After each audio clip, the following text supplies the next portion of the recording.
Good evening, good evening, good evening.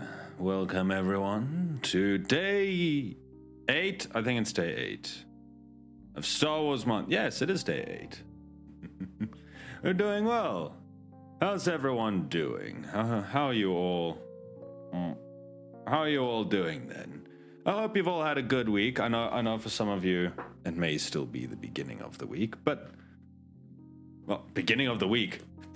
Beginning of the day. It may still be early-ish, relatively early for a Friday, but still, I hope everyone's had a good week. Oops, sorry, I hit the mic. Let me just get this thing on silent, if I can find out where to do it. There we go. You're doing evil? That's very inappropriate for this stream. This stream has never done anything untoward or unsavory. Good evening, Clicks. I hope you're doing well. Good evening, Snacks. How are you doing? How are you guys doing? How's your week been? Hello, Sloan. Good to see you. Thanks for dropping in. I hope you're all doing well. I gotta say, it's been an interesting week. I've enjoyed it. Hopefully you guys have been having a good time. I did have a story to tell you, and then I forgot it in the lead up to all of this. So we're off to a great start. Maybe it'll come back to me at some point. We can hope. But hey, I don't think we've ever really expected me to be the most put together person ever. I'm functional, and the stream functions as intended. Usually.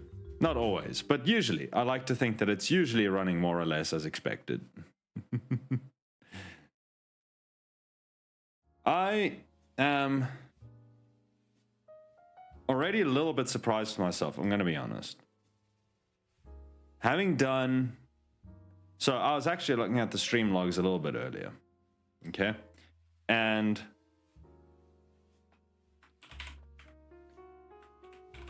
I did the little adding up. I did a little bit of summing. You know, Excel is great at that sort of thing. As of yesterday, I'd already streamed 28 and a half hours this month. For context, across... What's the 4th month? January, February, March, April. Across April, I streamed 34. So we're already well on the way to, how much did I do in March? In March, I did 40. So we're well on the way. We're well on the way to matching my most active month ever. But it's fine. I'm having fun so far. Hopefully you guys are as well. It's been a good balance of art in between everything, I gotta say. Let me also show you guys this for those that couldn't make it yesterday. As long as the program loads. Give me a second. It takes a minute. Sheesh. Yeah, I was a little surprised when I looked at it. I mean, like, it makes sense. I've been doing like 3.5 to 4 hour streams. So kind of makes sense that, yeah, you would sort of end up doing quite a lot of streaming. And I'm not even doing that much compared to like full-time content creators. And by full-time, I mean, you know, your big corpo people who have other people doing editing and stuff. Those people, I don't know how they do it. Like, they're doing a proper full-time job. We're talking like 40 to 50 hours per week. I don't know how they have the energy for that. Let me show you guys this. For anyone that missed it yesterday. Also make sure I have anything weird closed. Because I realized yesterday, I won't go into the exact reasoning, but I realized yesterday I was in dangerous water in showing my monitor. Not game capture. Hello, display. There we go. Okay, so for those that missed it yesterday, we whatchamacallit, we played Dark Forces 2 and its DLC, if you can call it a DLC. It was like an expansion pack called Mysteries of the Sith. If you haven't watched those VODs and you want to get my full overview of what they are like, it is in the channel history. You can watch it. Otherwise, it will be going up on YouTube. When is it? What's 9 plus 14? That's 11. On the 23rd. On the 23rd, the VOD will be going up. Yeah, they didn't do so well. I'm gonna be honest. I like Dark Forces 2. I like number 2 better than number 1. But I absolutely loathed its companion missions down there. And the games overall made me feel kind of motion sick. So I'm sorry for anyone who's really attached to these games and really loves them, but they're not good. They're not great. At least to my mind, they're not great. Could have been a disaster. Yeah, it really could have. Basically, if I had just done a little bit of incorrect clicking, there may not have been a channel here today. I may have been forced to take a little bit of a holiday. So, but we didn't. I didn't click anywhere wrong. So we're still here. We're still functioning. The channel is still around. But yeah, always check what you have open, like file-wise, etc. before you go showing off your monitor. Art references, even though, yeah, art references are not always, you know, as far as Twitch TOS is concerned, a boob is a boob. I don't think they really care in what context it was on screen. But yeah, we're still here today. So it's turned out all right. But yeah, not an experience I really wish to attempt. I don't really wish to give Twitch much reason or cause to look my way with stern eyes. And on that, I actually did prep for today. I actually sat down this afternoon and I found my references that I wanted. And where is this? There you go. You're gonna see. Okay, they don't look much like the character now. These are just drawn through off of references. I should probably put it on screen so that you guys can see what the hell I'm talking about. Here we go. Da, da, da, da, da, da. How's the music, by the way? Is it a bit loud? Is it fine? I'm gonna drop it a little bit. Looks a little bit hot.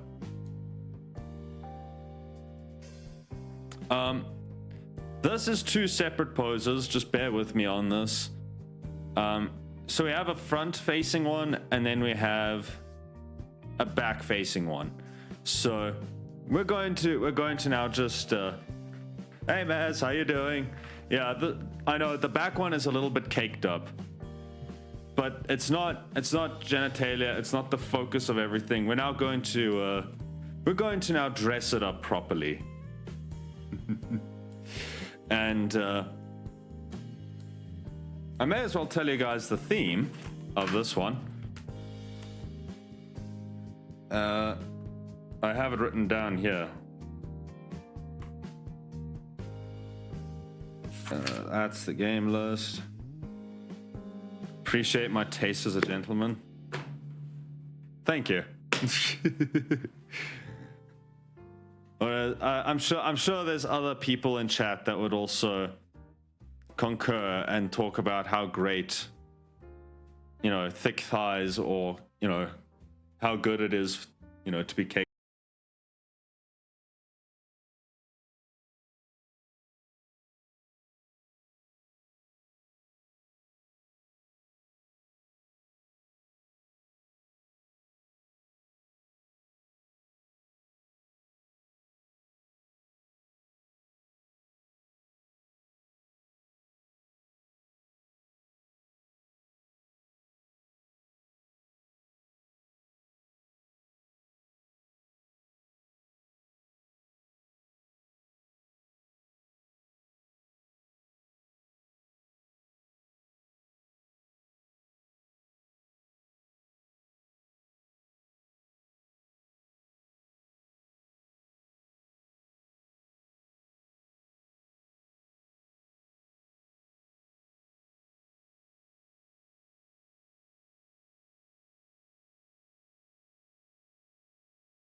Side.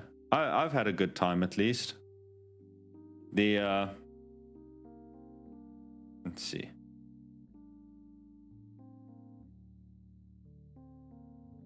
Where's all of my references of her? Aha, we have one there. What's Was something particularly You have a bit of a downer week. Things just not quite go according to the plan.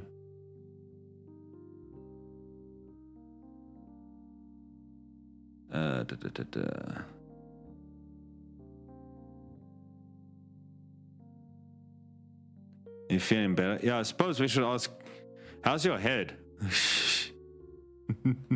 How's your head doing? Given that, well, you know, yesterday you opened up with, you are inebriated, I believe was your own wording. How's your head doing?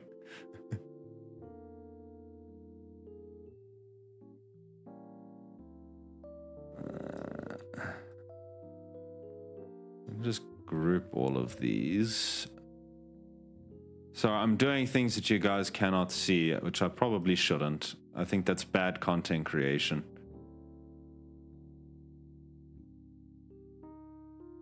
I'm basically just organizing my references into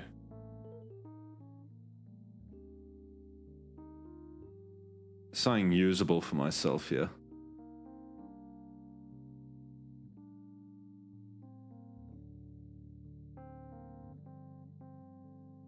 Been good. Glad to hear the week was alright. Gonna lurk for the next 20 minutes. I shall enjoy the peace while it lasts. But yeah, go do whatever you need to do. So there was someone else, there's another content creator I follow. And they posted about how their mods sometimes like call in sick. Like they'll give them notice and be like, hey, I'm not gonna be able to be there tomorrow.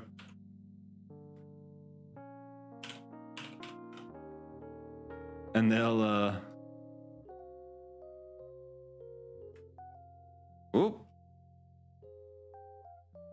like they'll actually be kind of apologetic, like they'll almost like call in sick if they can't make a stream. I've yet to have my own mod do that, but I don't think it's necessary. As much as I've joked before in the past about requiring 1 week's death notice, that is not in fact compulsory. I may as well tell you that now.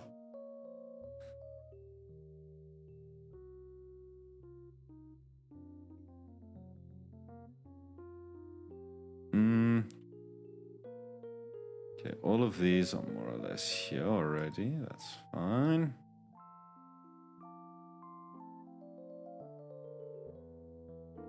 Funnily enough, having this background music was perfectly fine for YouTube, but not for Twitch. Twitch muted a part of the VOD the last time I used this.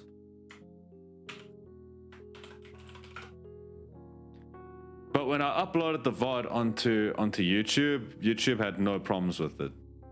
There's some weird double standards going on. Which I suppose makes sense, given that also every time I have... Like, I'll do a stream and there's no problems with it on Twitch, but then when you send it to YouTube, it freaks out and yells at you and calls you horrible names. And calls you a thief. So...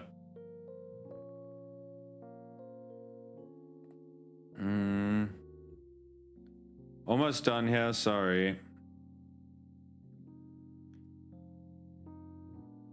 Definitely better than the day before. Okay, well, as long as you're feeling better. We do appreciate you hanging around. We do appreciate having you in the community, so it's good to know that you're feeling a bit better.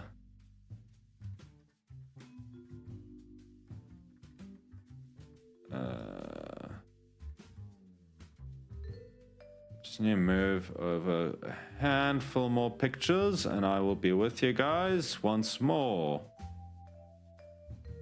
Thing on the wings. Just sorting out the porgs. Hey Mindy, how are you? Good to see you. I hope you're doing well, friendo. Working, lurking, and feeling sick. Shame. I hope you feel better soon, Mindy. But yeah, lurk, work, all you want. I think a lot of people actually come and just quietly work on their own stuff here. So you're more than welcome. And yeah, hopefully you feel better.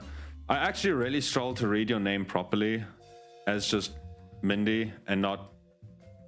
Because it was always the TTS that read it as Mind Eye Lee, wasn't it? So it's just what my brain defaults to. Whenever I see your name, I'm just... Oh, it's Mind Eye Lee.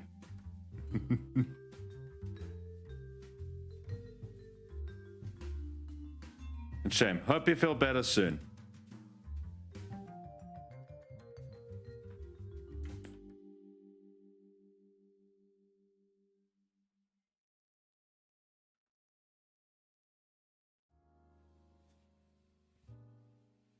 It is totally fine. Yeah, I remember it was always... Because I still hear it, like, and the TTS goes off in the background, and it's still... Mind Eye Lee cheered X100, whatever it is. It's a fun little thing. Alright, back to work. We'll hold you to it if needs be.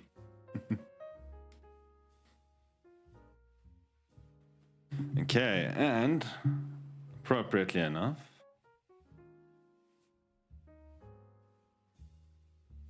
we are ready to start cooking here.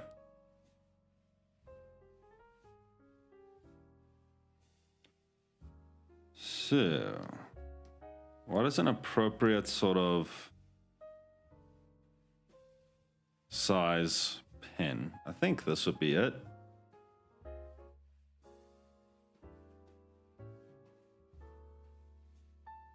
Ah, the headphones. I always forget about the flippin' headphones. Okay, she has a relatively narrow chin, so...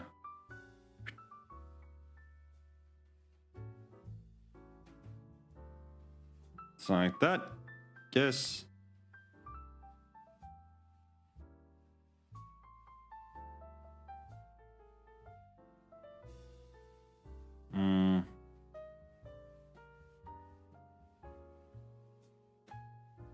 I have... okay, yeah.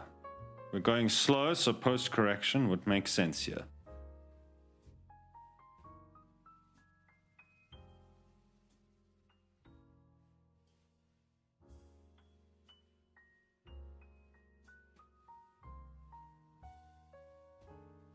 Darn it.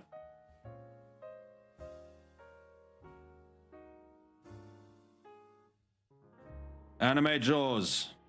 Why are they like this?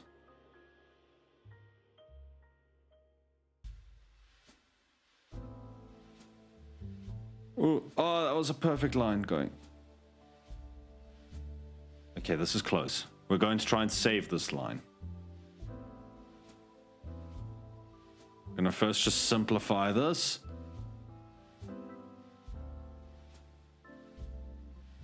Then we're gonna delete a few points. Try smooth it out.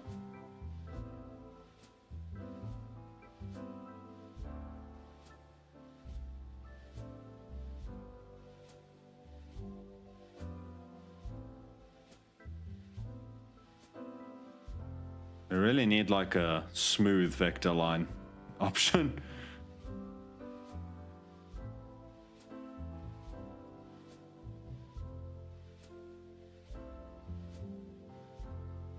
Oh. Ooh.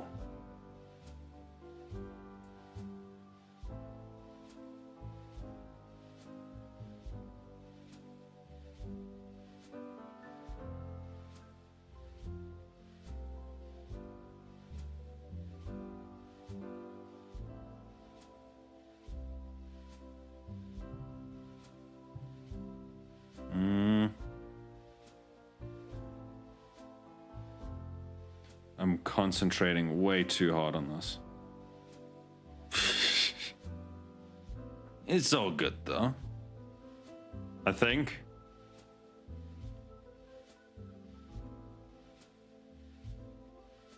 I've yet to have someone come in and chastise me for being too quiet or anything like that, so I assume it is going all right. This is way too big.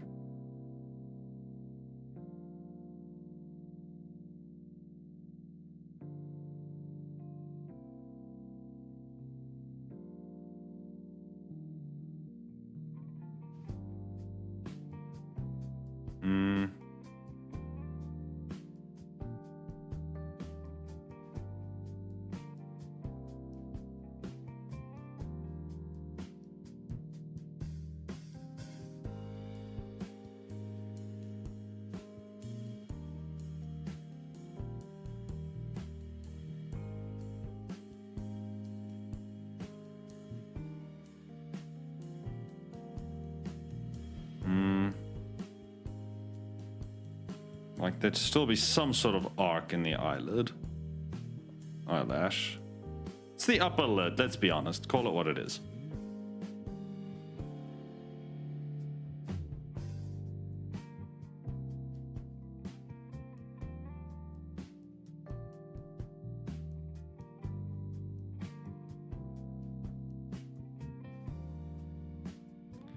Just realized I haven't drawn Zen in a little bit. Last time was on that friendship piece, which I since ditched. Okay, I haven't completely forgotten about it. I will finish it eventually, but we're on a theme this month.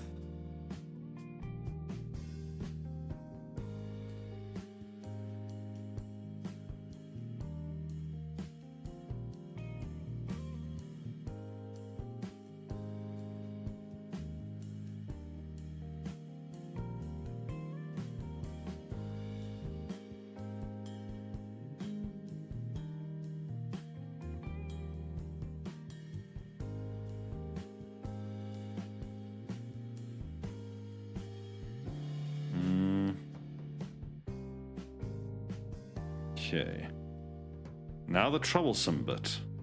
Trying to make the two eyes look the same.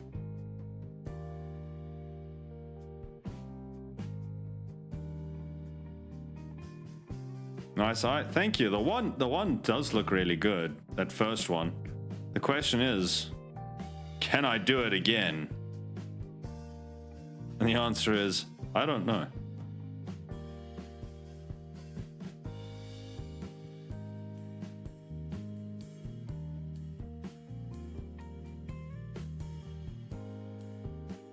Is the Star Wars anime any good? For those that have seen it?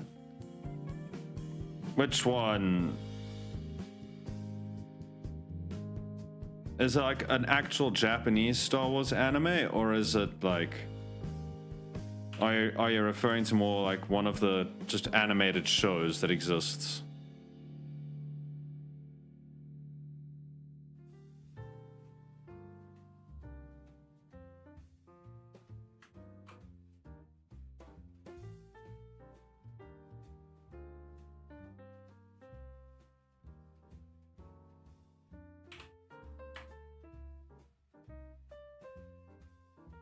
Because I mean, I've watched the I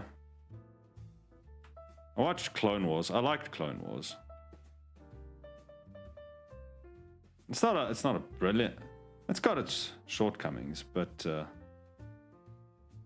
it's an alright series. Visions, I think. You know, say I might recognize it when I see the cover art. I'll check for it now.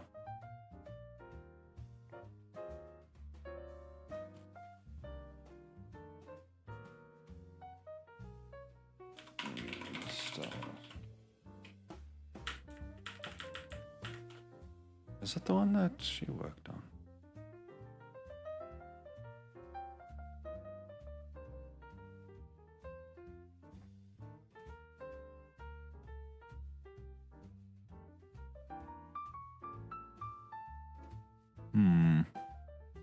No, I don't recognize it. So I definitely haven't seen it.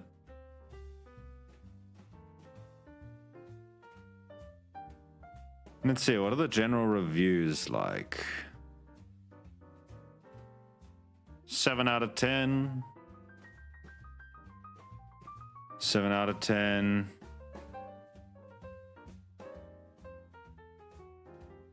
So it seems like it's relatively alright, if nothing else. It's not the worst thing that Disney's done with the property, from the looks of it. 4.7 out of 5.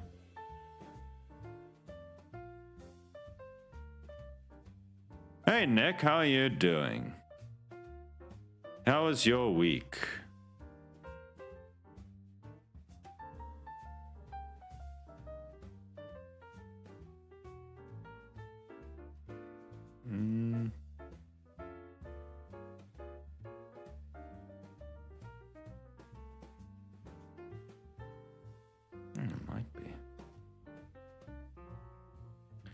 I don't recognize it. I know someone. I used to be friends with someone who's gone on and since worked on one of the on a Star Wars property, but I don't remember which one that was now. But it might have been that one, but I don't recall. It's praised nowadays. It's not the worst thing Disney's done. Yeah, listen, I'm not a big fan of what they've done with the series, with the property overall. So yeah, from me that's high praise if I'm saying it's not the worst thing that Disney's done.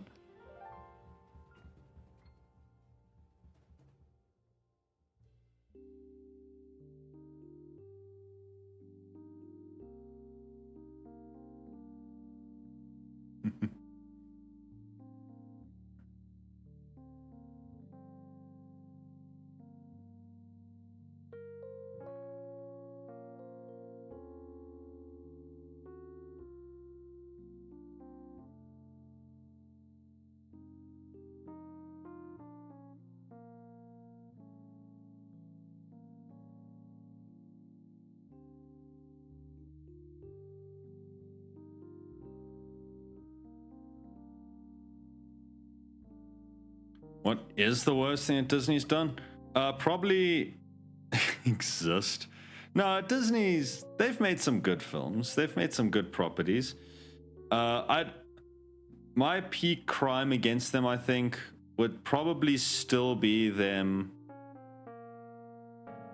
sort of releasing Treasure Planet without any form of marketing or hype around it and leaving it to die. That to me is probably still a major point of like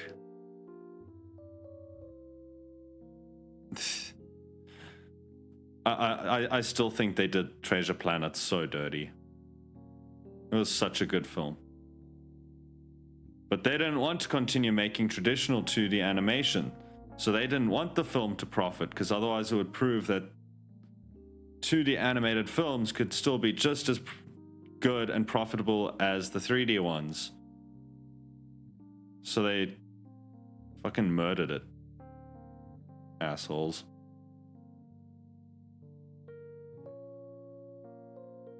Anyway, that's a rant for another day, I think. Treasure Planet slapped. Treasure Planet deserved better than what it got. That's what I'm gonna say. Treasure Planet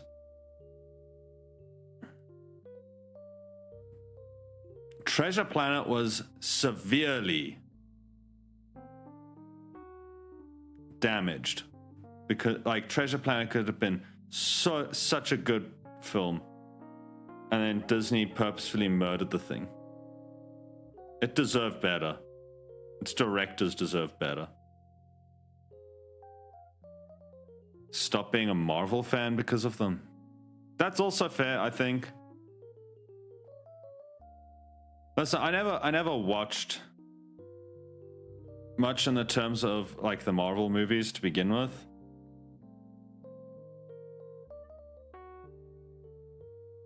But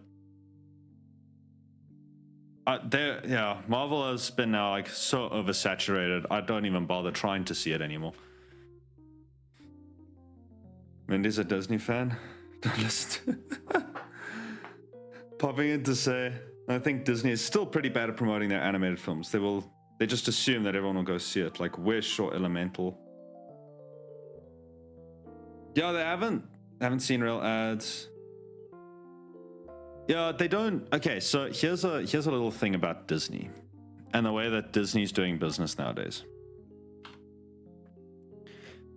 Disney really wants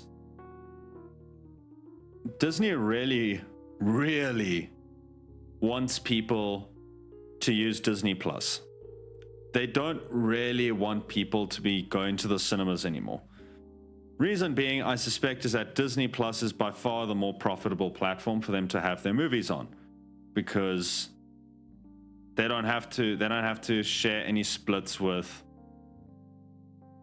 you know, there's no movie theaters trying to take their cut and percentages, etc., etc., etc. If it goes onto Disney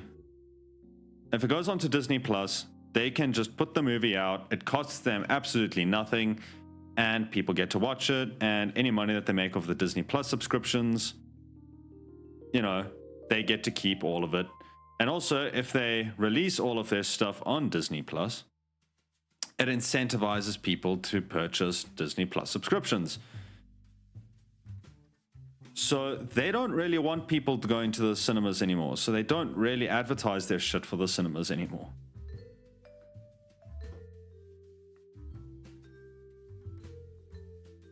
So yeah, they don't really want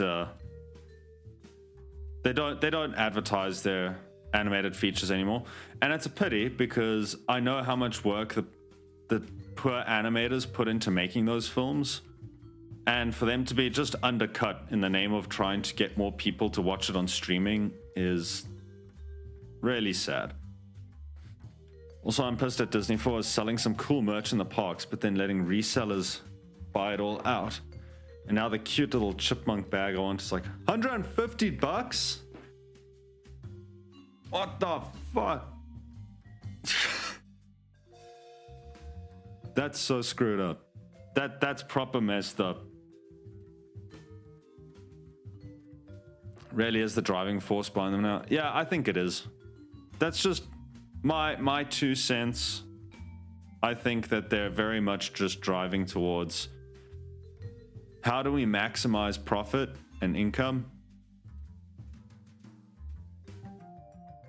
And how do we maximize on the streaming platform? I know now they've also started cracking down on password sharing. Same as what Netflix did. To try and force people to actually get a subscription to them instead of sharing the platform.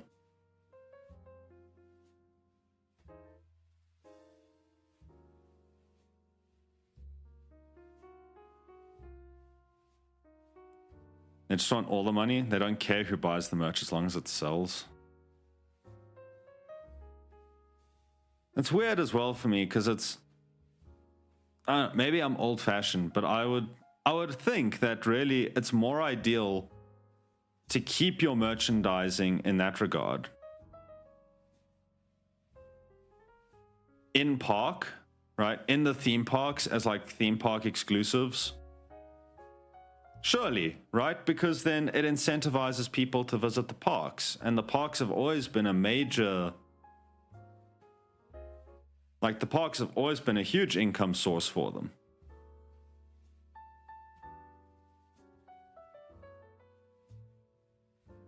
It's just what I would have thought anyway.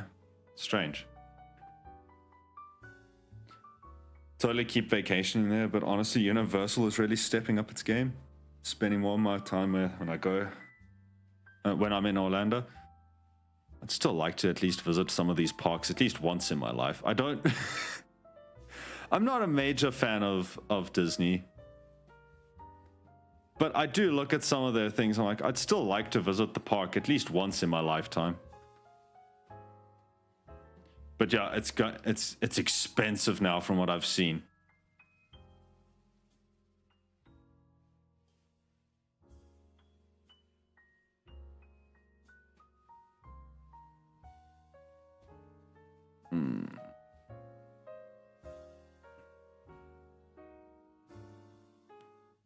Let's do. So that way.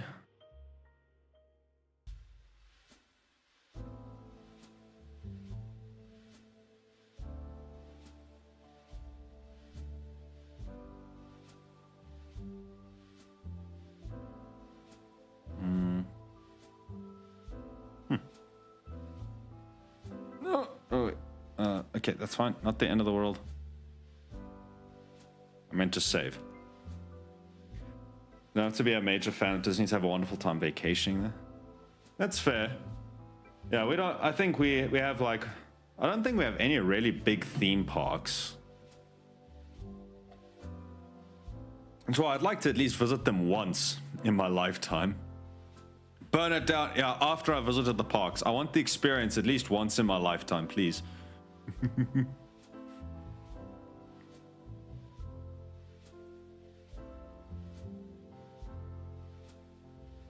Only way I'm going to afford to keep going is if I got in on their Disney Vacation Club before the pandemic. Oh, I'm sure it absolutely helps. Not to, I'm sure it helps so much not having kids. To put it mildly, I think it helps not having kids when you go to Disney World or Disneyland, wherever. I always forget which one is the Paris one versus the American one.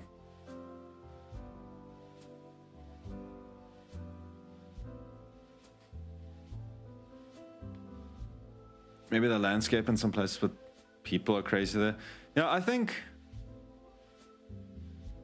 I would have. What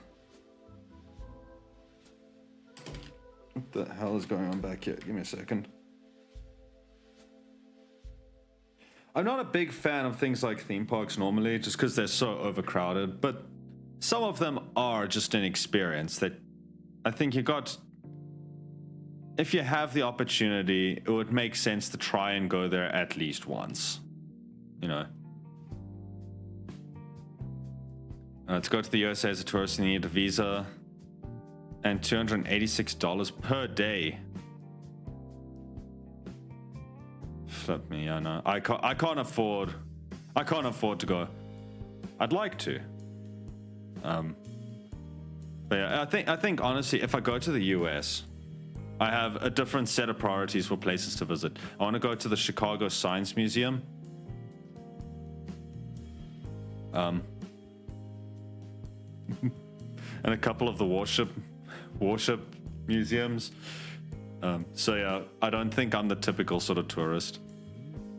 Back to lurking. Yeah, you keep doing your work. No worries.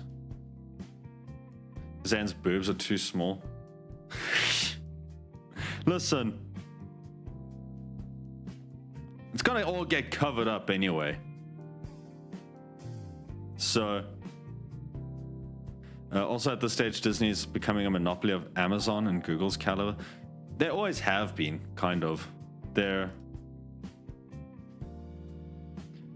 always have been sort of a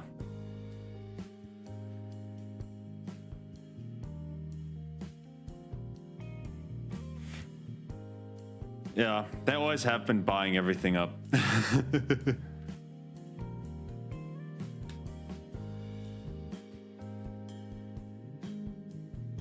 Also, most are line simulators. Oh, the theme parks? Yeah. Like, you can have a good time at a theme park. I think I've had a good time. The times that I have gone. I think it also depends when you go. Because you'll probably have a better time going certain days than on others, I would suspect.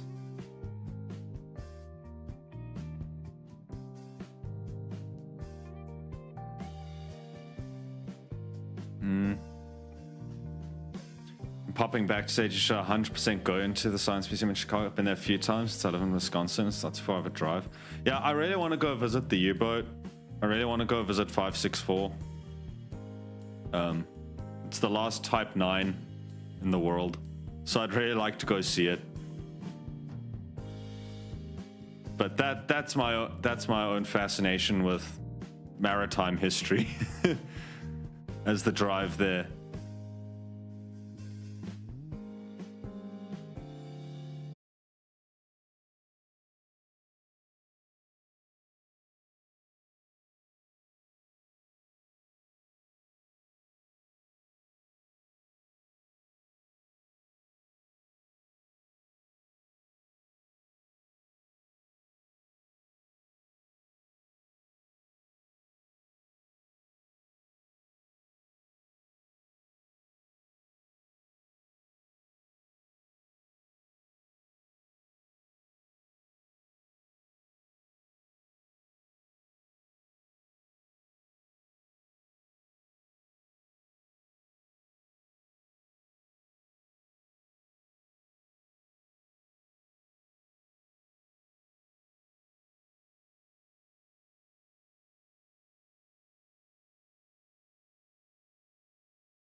to a country.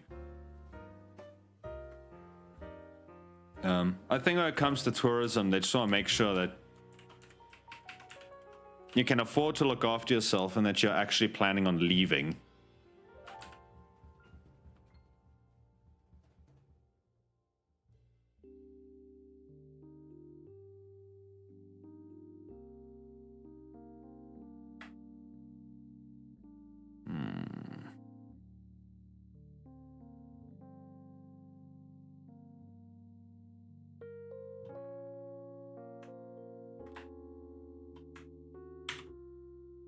I did this.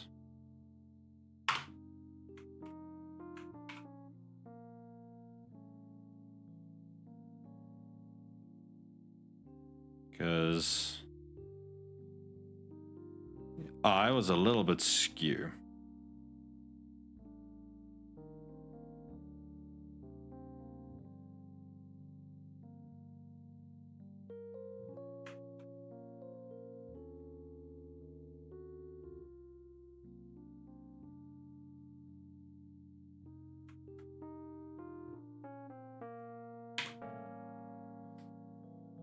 Like living in Monaco, you need a certain amount of money on your account to be allowed to live there.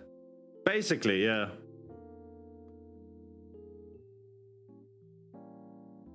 I think it's just basically I do think there's some element of like being responsible with it. Of your making sure that people that come visit your country are actually able to live, like, that they're not going to end up, you know, begging on the street within a week because they couldn't afford to actually do touristy.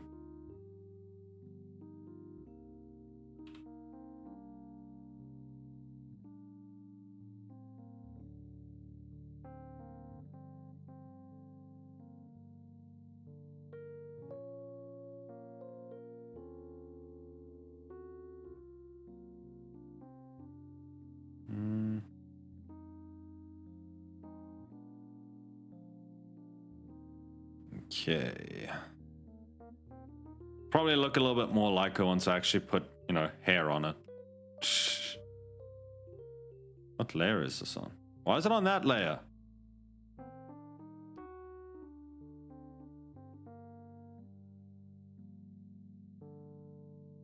Just makes no damn sense.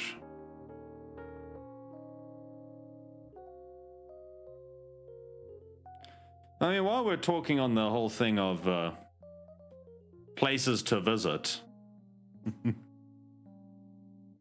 where would you guys like to go visit? If you could go, like, anywhere.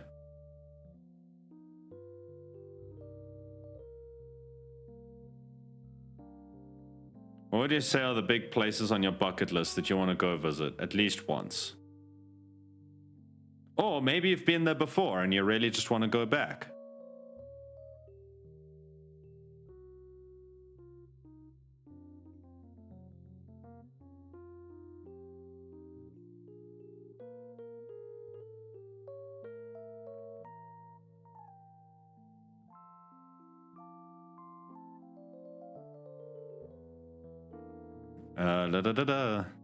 Colombia. Oh, that's an interesting one. I know someone at my church whose daughter lives in Colombia.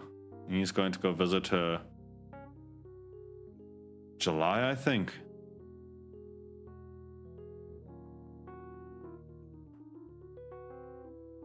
It's my retirement plan. Mexico? Yeah, I'm not surprised by that. I know you've expressed I know you've said before that you really like Mexico. You have family there, don't you? Korea. Presumably the southern one. I'm guessing you mean the southern one. I don't know many people who have, like, Pyongyang on their list of dream holiday places.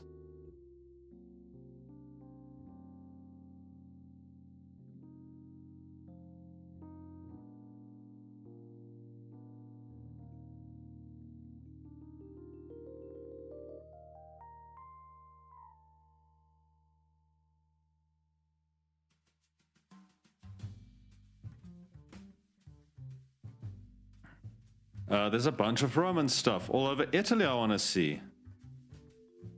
And a horse ride in the desert in the US. Ooh.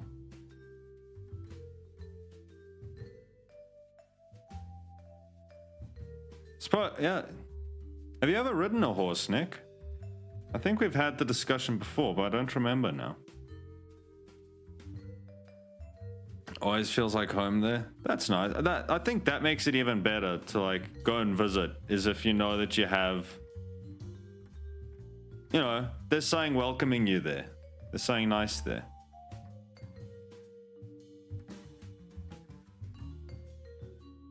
Oops.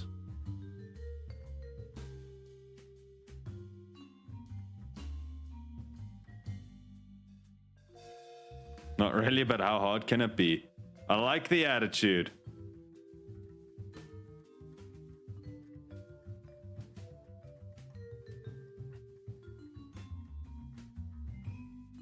I mean, do you have... Oh, wait. I think you were telling us that you knew someone who really liked horses, didn't you? Have to wear the cowboy hat, go full tourist. Hey, let's do it.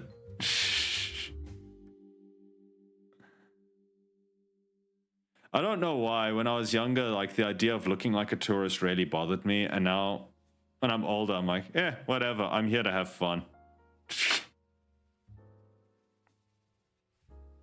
The only time it's problematic to look like a tourist is if you get charged tourist prices at the restaurant.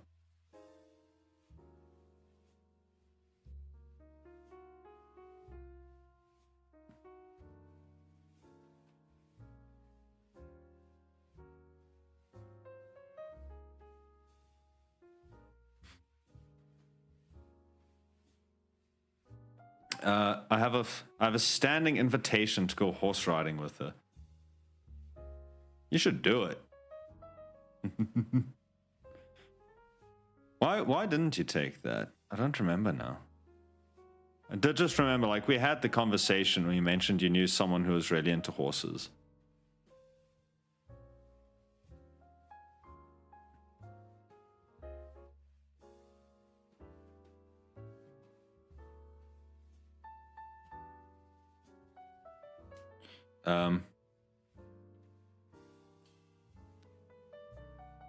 I could and wanna see a full moon in the Sahara.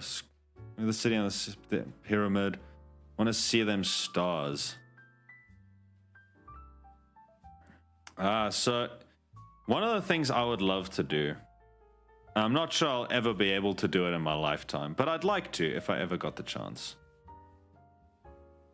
Be out in the middle of the sea on a smaller ship or smaller boat. One where there's not enough light around so I can actually experience the full... I'd like to just see the full extent of the universe above me out at sea. Preferably on a calm sea as well, where you can get the water, where the water's like a mirror and it reflects the entire, like, it just reflects the heavens right back. So you have where you're sailing on a sea of glass. A sea of stars, literally. Oh, yes, you went on a date and you weren't feeling it, but you want to meet again.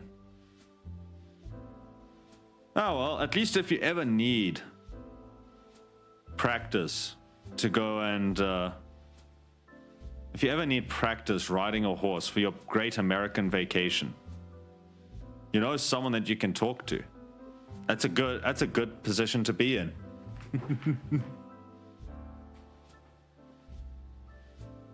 Would also like to visit Russia. Oh, interesting.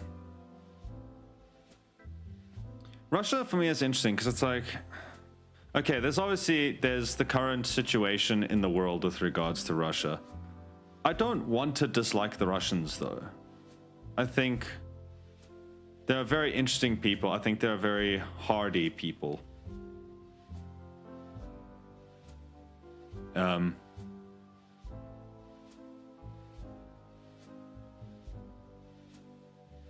Yeah, I wanted to go there when I was a lot younger. I wanted to go and visit.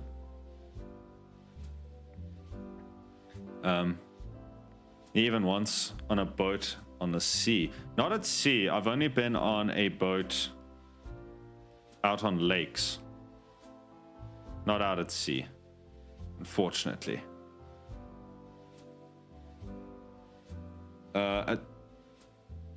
What do the appendix or colon issues have to do with it? As far as I know, I don't. Want to go to Florida for when they send people. Oh, yes. You really like space, don't you? I remember there was someone in chat who really, really, really liked space.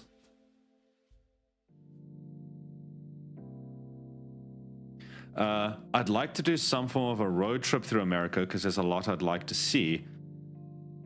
But that's pipe dream because it'd be way too expensive. Brazil or any other country during Carnival. Cuba, Mexico. Forgot Italy was on there. Guess I'll get to tick that one off. Yeah, you will. A lot of Europe. Specific trip around the Med. Quite a bit of the Middle East. Specifically Morocco. And also a fair bit of Asia. Oh my word. You may as well have just said that, like, you may as well have just been like, the world. It's good though. It's good though. I know it's sometimes like, oh, it's just a dream. It'll never happen though. But I think if you want something to happen, I think it is very possible. Like, it's very doable.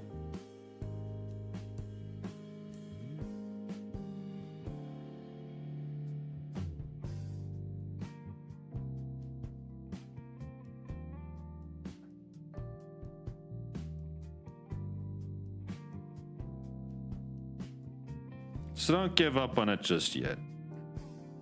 Is there any place in particular in the US that you would like to go see though? Wonder what place is the best seafood? I want to go there. I would guess somewhere in Asia, most likely, but that is a little bit stereotypical. I'm going to admit to that. 100%. That's a bit of a stereotype thing. Although, yeah, I saw this morning Japan is adding a certain type of whale back onto the hunting list. So you might want to avoid that if you're what was it? So it was a certain species of whale that they were adding back on the hunting list after they drew out the because Japan pulled out of the agreement to not hunt whales.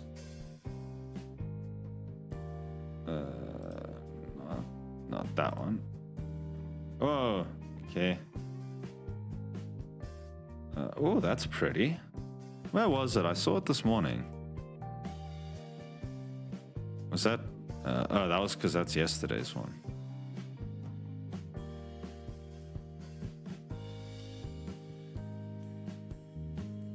Maybe it was this one.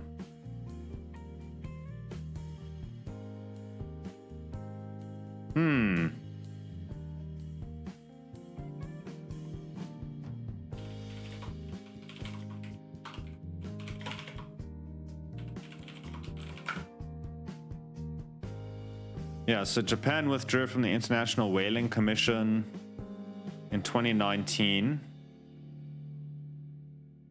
And they've now added the fin whale to the list. So, that's not great.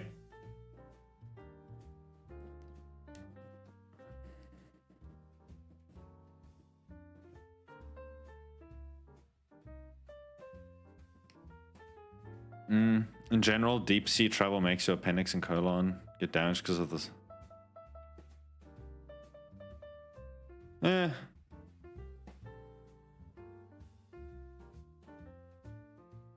Not too worried about it, honestly. It's not going to cause more damage than, you know, getting stuck in a storm and sinking. So, would you try it? Whale? Oh. I'm inclined to say no. I don't really agree with the practice of hunting them. Especially because a lot of the time the hunting is not very ethical. So it's sort of like shark fin soup as well. Like I don't think I'd really I don't think I'd ever eat it.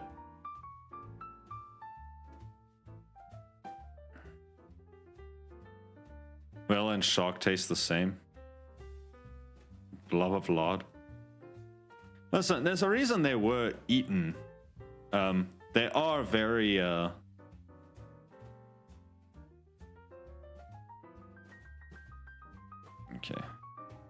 Let me see what I can.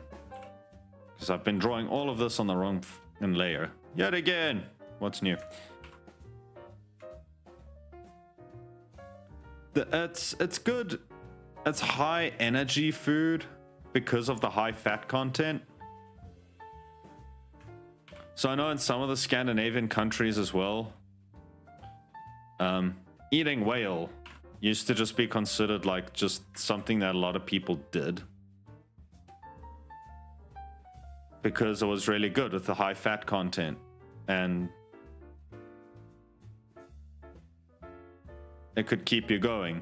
So actually, I don't have any particular desire to try and eat whale. Or shark for that matter. I've had crocodile. And crocodile's awful. I didn't like it. It's stringy.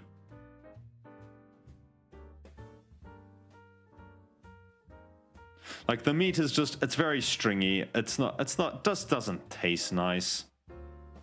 I wouldn't, you know, I wouldn't be in a rush to eat crocodile again.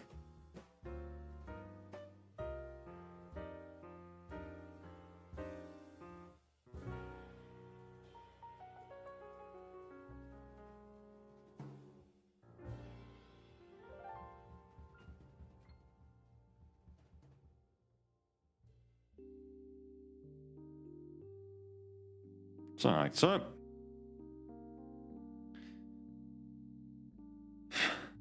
More whales die to light an oil lamp than to be eaten. Yeah, that's also true. But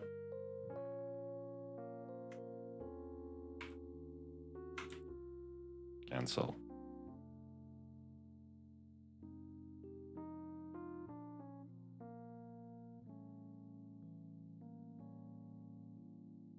Maybe, but the USA seems more enthusiastic about it, and I'll have an excuse to finally make the trip. Oh, for the moon thing.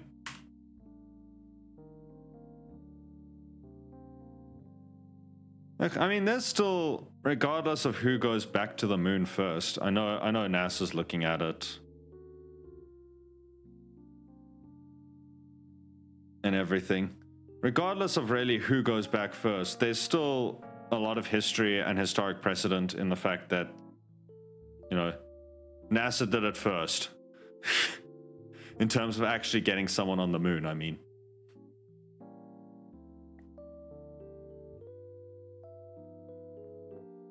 So there's still a lot of history that you can get out of it, which I think is good.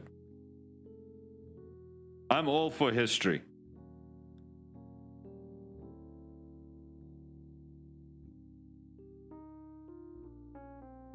Also, you understand the language. That is a big thing. Yes, I think that does help your enjoyment of it, if you can actually speak it.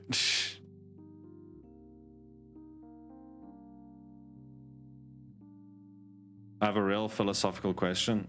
Ask it, and it may or may not get answered. And Disney World is in Florida. You see, you're just doubling up, really.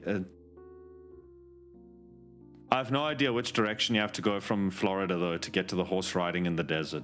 West, I think. But I'm assuming that Nevada is not the only desert in the United States. Right? Like, surely they must have other desert, not just the one. And Mindy's there. Florida's just the place to go. And honestly, it's actually all adding up. And I think Reaper's also there.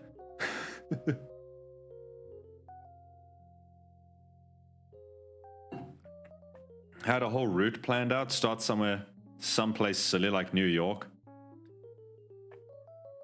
Then go up to see places like Salem and Massachusetts and Boston too. Kind of take a trip through the South and Midwest up to Chicago or so and explore around there. Don't have much desire. Okay, so you're doing more of like a V shape in terms of you start there, up, down, and then up to like Chicago here. Like you're doing more of a V shape and you're just leaving the whole West Coast alone. It's not a bad idea though. I want to go to Idaho or something. Utah? I don't know. That's somewhere in the middle, isn't it? But I mean, isn't it like... I don't know. I just hear that there are like certain states that the Americans always make fun of as being empty and full of nothing. And I don't remember if one of those was Utah. It might be. I don't... Or was it Ohio? Ohio might be the... Ohio. I keep saying it like I'm trying to greet you in Japanese. Reaper does live in Florida too. Gone to Halloween night. Oh, that's so nice. I've always wanted to do like meet other fans of content creators that I watch and do like fan meetups. But yeah. Yeah. I don't think there's that many oh no, there might be, but I don't think the community in South Africa is as big for that sort of thing. And it's gonna make me go insane though. The flight gets postponed. It's kind of a lot of empty states. Yeah, I've heard there's a lot of states where it's like there's just nothing there. The desert where they shot the beginning of the Last Crusades. Let's see. Indiana Jones and the Last Crusade. Filming locations. Because I immediately know what you're talking about, because it has like the stone arches and everything. Arizona.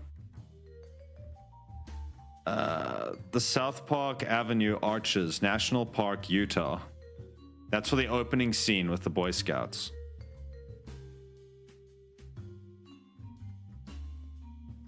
Presumably, because like the thing for them riding into the sunset, that's in Amarillo, Texas.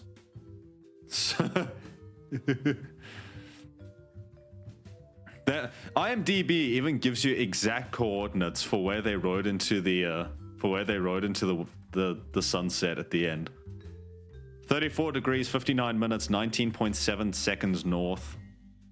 101 degrees, 28 minutes, 20.6 seconds west. You can go to the exact place. It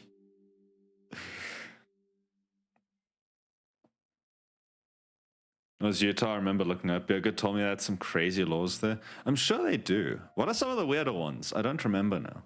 I remember he's mentioned it. Also, I think I missed... Oh yeah, I missed Maz's message. What's the animal you think you could defeat in a live training situation? Oh no, we're doing... It's the trend where they ask a guy, how many horses could you take on in a fist fight? And every guy is gonna say, oh, like at least like 6 or 7, because most of them have never actually seen a horse up close and realized how big the fucking things are. Because I would not be able to take on even one horse, I don't think. Horses are terrifying. Yeah, I think all of those people are like, oh, I could easily take on like 4 or 5 horses in actual combat. I'm like, you've never seen a horse in real life, have you? Like you would not be saying that if you'd ever stood next to one. I'm here to fight. I wasn't gonna have to say nay to that. Oh, let's go.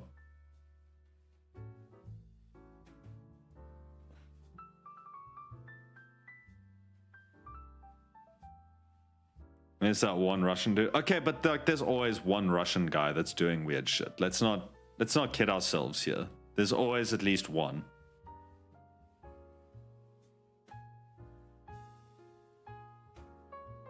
No, I'm just gonna merge this at this point because this shit's on all sorts of fucking layers and they're all wrong.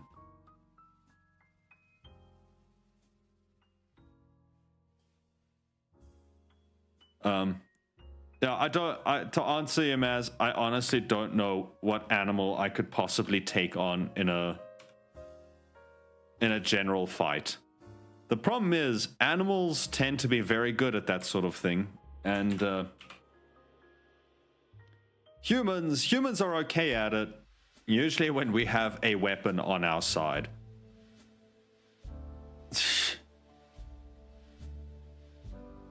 Homo sapien most likely. Yeah, I could probably take on another human. Depending on what I have on hand, I could probably take on another human. Preferably one at a time, though. I'm not gonna make any. I'm not gonna be that guy that's like, oh, I could totally take on like 9 or 10 different dudes at the same time. No, I know my limits. Could probably do like one.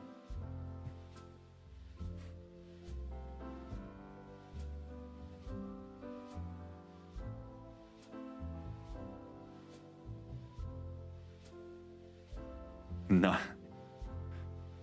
Yeah, I could take on 9 guys. I'm well aware of the innuendos along there that could be brought up. I am well aware of them.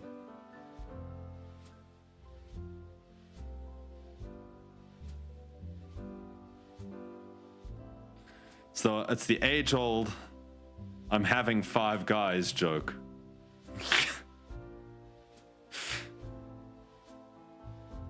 The same time?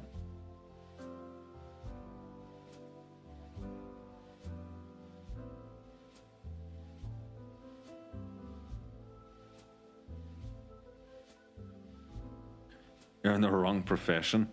No, I'm a. Wait, what's the saying? I'm a lover, not a fighter.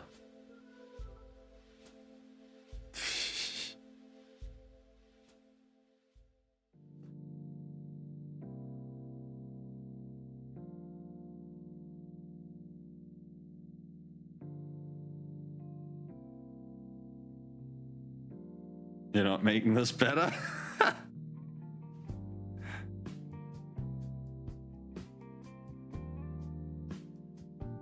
No, there's got to be a wholesome interpretation on this. I could love 9 of my homies at once. I could support them and encourage 9 of my boys at once. Easy.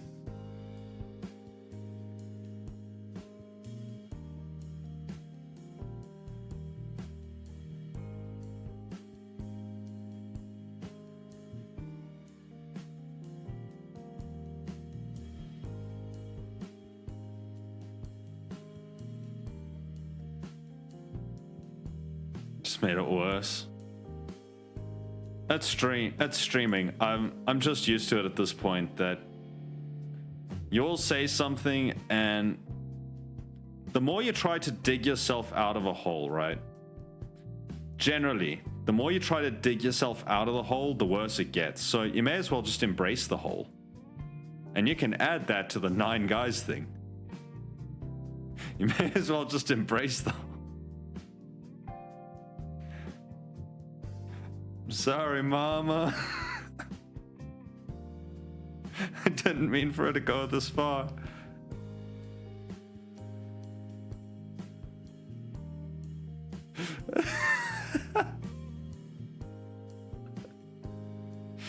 The clips.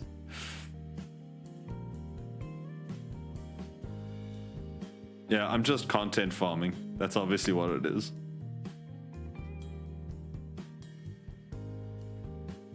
Even a forklift can't get you out of that hole. That's what he said.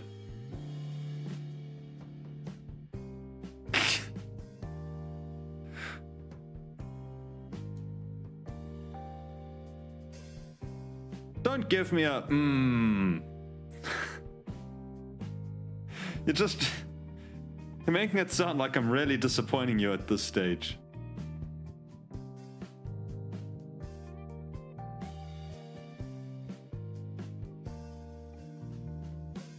Make those yourself. Fine, I'm adding a marker.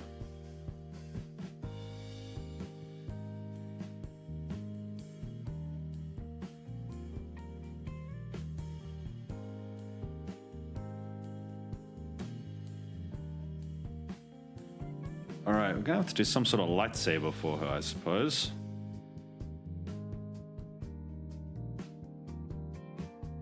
I know exactly what I want to reference for this, though. Hang on.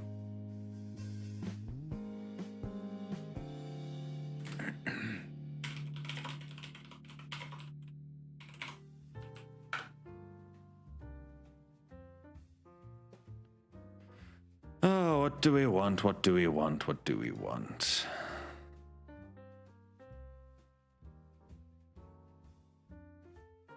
Just can't wield an angry gecko. The geckos would make for a good, like, if I was doing some form of, like, Chewbacca or something. I could redraw the Chewbacca thing of, like, when Chewbacca's busy eating the porg. I could do that, but where he's eating a gecko instead, but I don't know how the community would take that. Right, what? What the hell?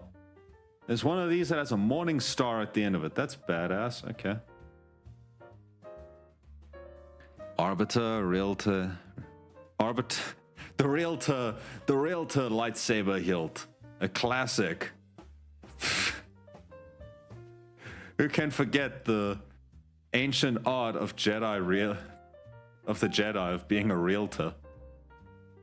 Let's see. Arbiter, Retaliator, a Consul, Adept, Praetor, Sentinel. I always choose Sentinel, Arbiter normally. Adjudicator, Defender, Firebrand, Desan, Luke. Reborn Guardian, Avenger, Vindicator, Champion, or Vanquisher.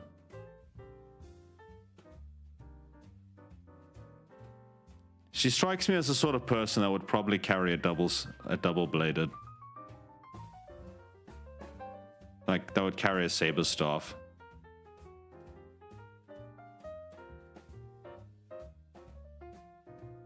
In which case, let's do this one. You guys can't see it, but I know what I'm about to draw. But this is going to be its own thing, because I need...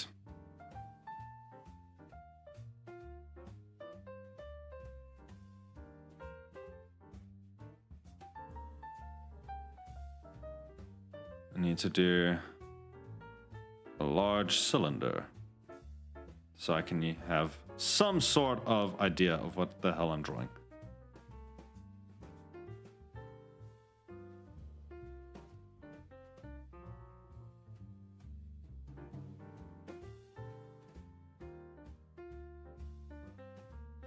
So anyway, seeing as we are in fact drawing a something from a completely fictional universe, I'm sorry to those that weren't aware, but Star Wars is fiction.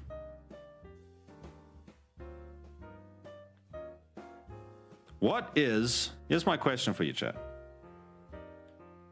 What is a fictional location that you wish you could visit? Because we've now discussed the real life ones, right? We've discussed Earth.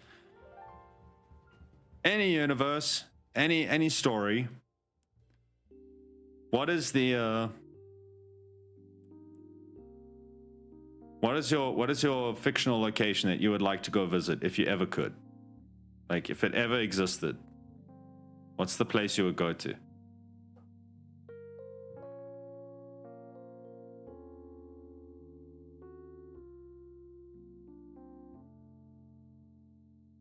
It's a good question for me as well, now that I think about it. Canada?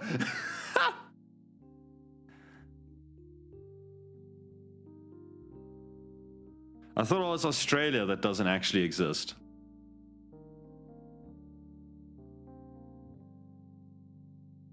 Australia, there we go. Someone said it. Someone said the thing. They're all paid actors.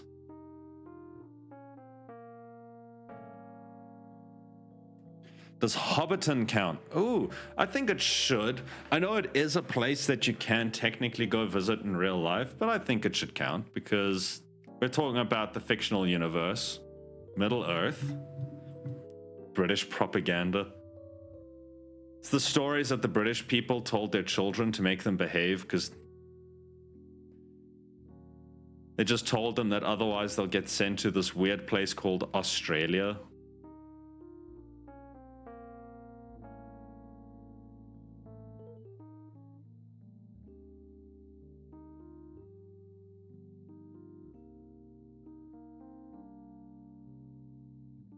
I have to think now for myself though. I can't just ask you guys the question and not answer it myself. I think that would be a little bit not quite cheating, but like if I'm going to subject you guys to questions, I need to be able to don't give it out unless you can take it. That's what they say, right?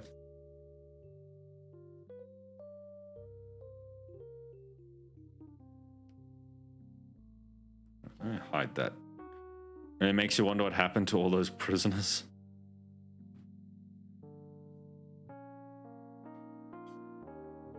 I still think that God watched the British colonize Australia and went, guys, I put the things that I created that were too dangerous to integrate with humans all in one gathered location, one singular island. Why have you decided to live there?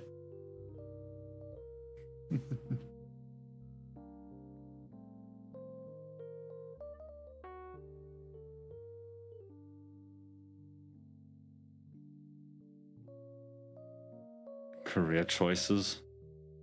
Are we now talking about the don't give it unless you can take it line?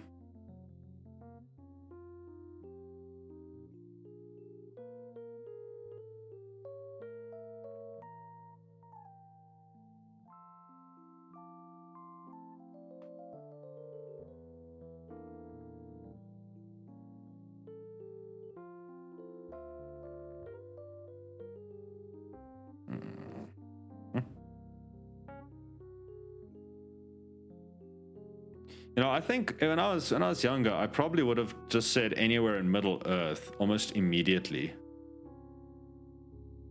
But now I'm older and I'm just sitting here like, what's somewhere that's really nice and peaceful? What's somewhere that has good job stability?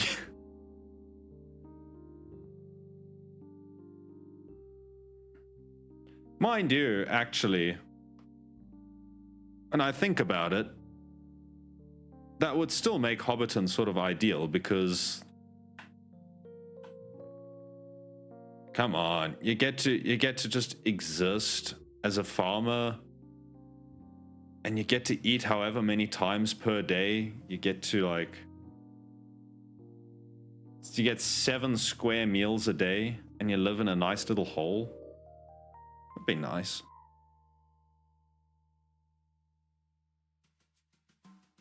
But if you can take 9 but can't give back, you know what? I'm going to end that line of inquiry. Not all questions are meant to be answered.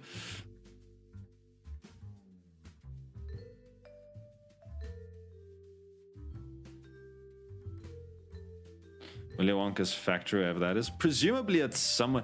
You know, that's an interesting point. Roald Dahl never specifies where the factory is.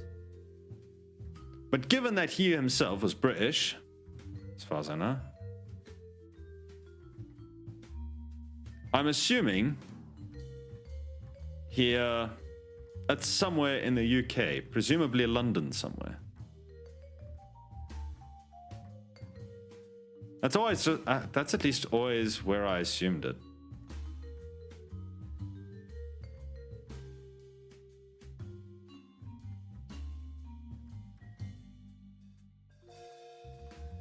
It's in Germany?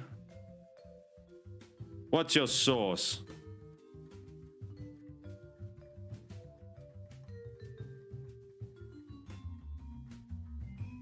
The actual place at least. Ah.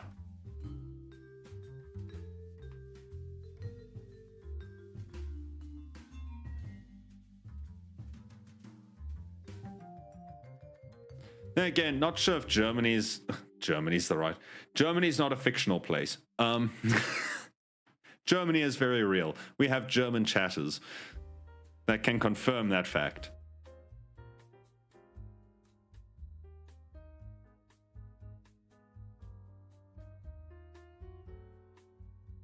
Why are lightsabers so fucking difficult and complicated?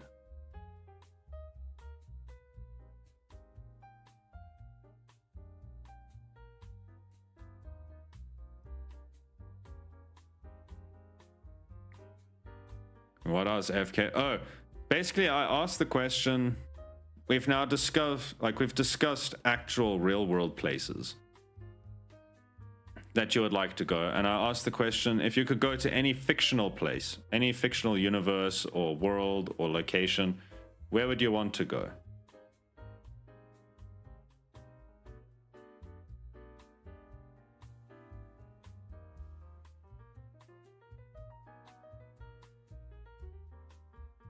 I don't think I've answered yet, have I? I don't know. I think any universe actually with dwarves, like the idea of like being a dwarf just always appealed to me. I like the idea, right? You just live in a giant hole in the ground, underground, like you live to be 600 years old.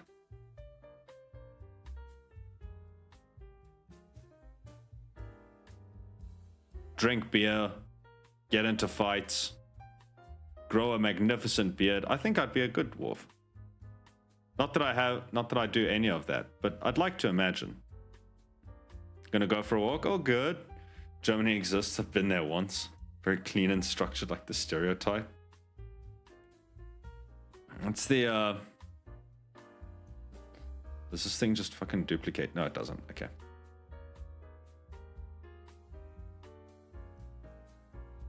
You know what? We're gonna do this in a sensible fashion.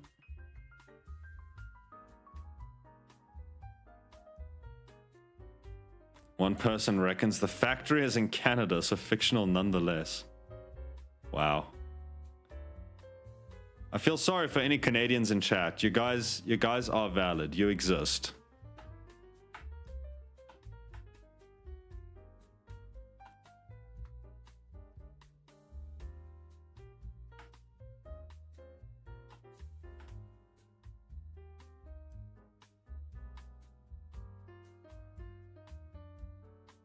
In our minds.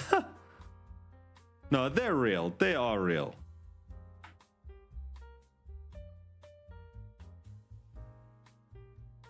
Let them have the snacks. Just let them have it, okay?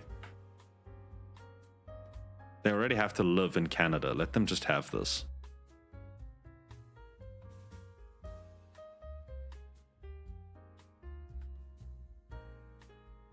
Don't affirm falsehoods.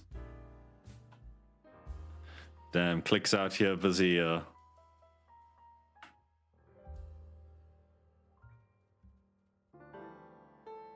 Busy checking me.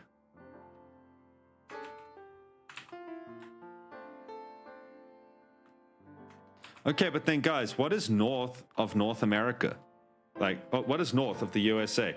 And to the east of Alaska? What is that? All of that has to be something.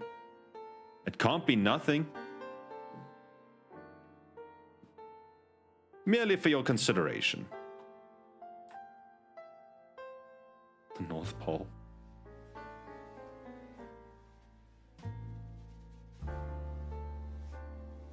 Santa.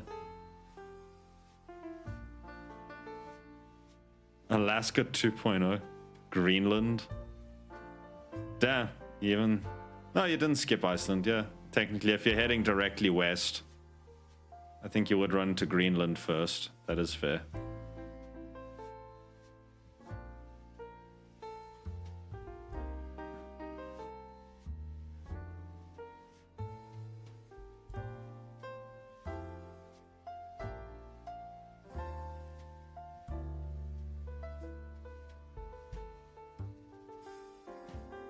Russia light? Nah, Russia's to the west.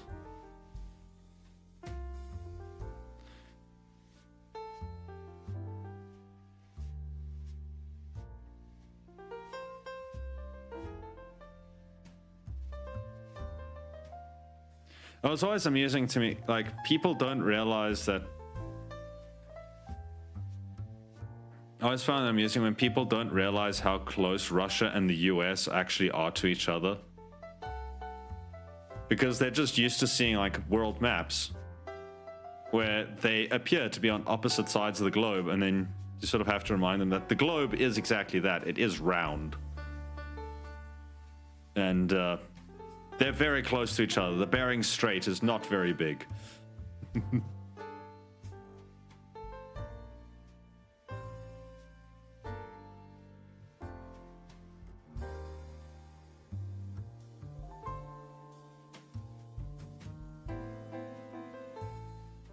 It's not made of paper. Depends who you ask. Some people will... The flat earthers...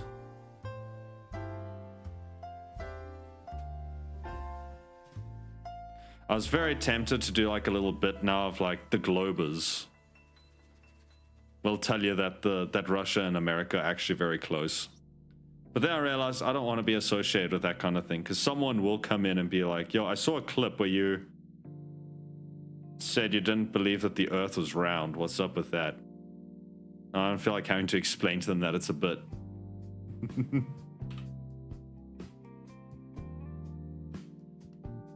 World is round? Shocking, I know.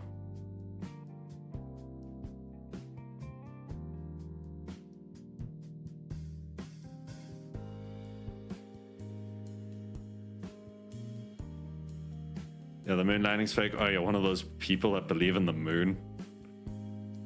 I was like, always try... Whenever you meet a conspiracy theorist, try and out-conspiracy them. Like, just say something actually weirder. And see how they try and react.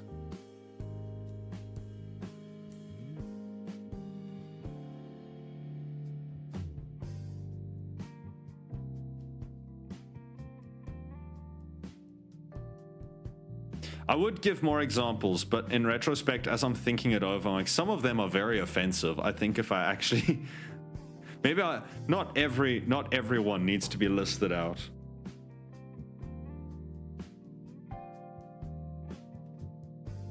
You're a flat brainer? And what, pray tell, is a flat brainer? For the benefit of the class.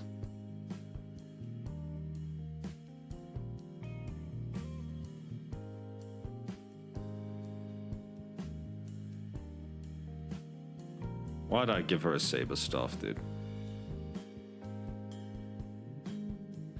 That's a dent. That's...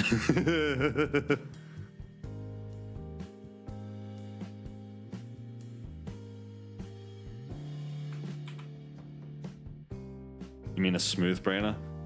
That's how flat the brain is, Nick.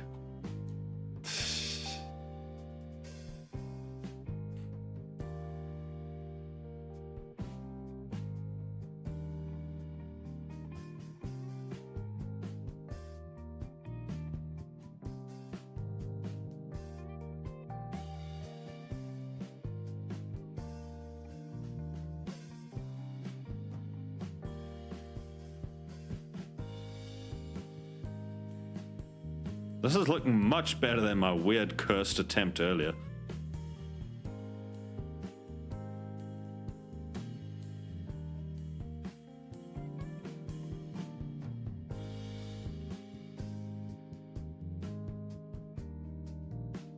At least I still have enough brain cells to still be mean.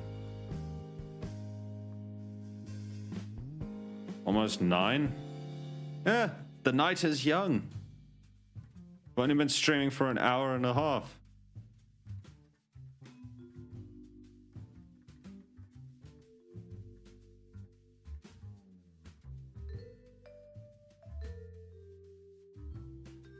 Okay. And this is same angle. Like that.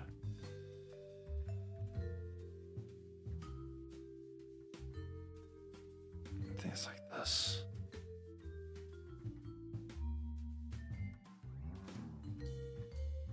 Two. You're rounding up. I'm rounding down.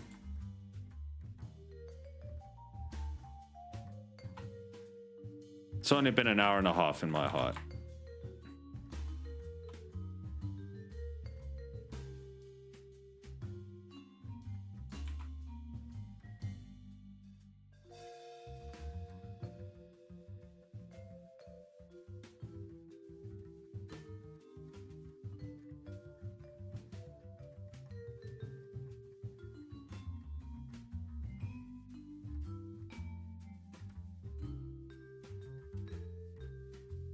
Don't give me a concerned look.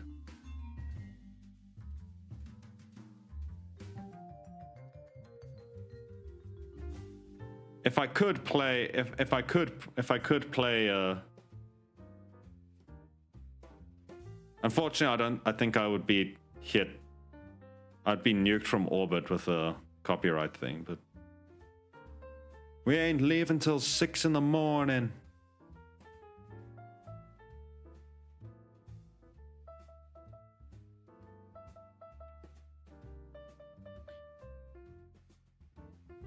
Come on in, motherfuckers, come on in.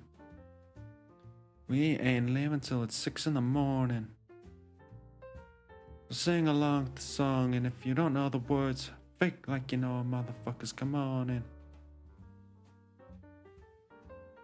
What album was that from? Is that Encore?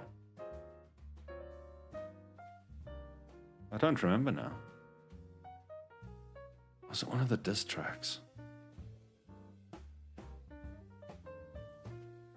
Probably doesn't matter. I'm getting distracted.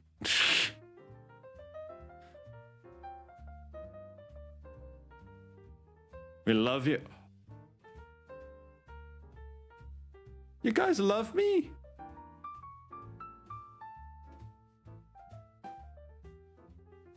It's the first time you've said that.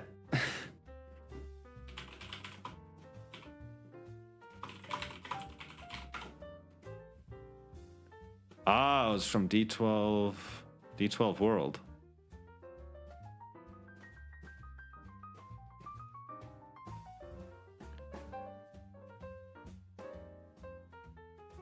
Come on then.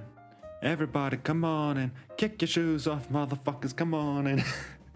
Cause we get it on till the break of dawn and wake your ass up, motherfuckers, quit yawning. Cause we ain't leaving till 6 in the morning.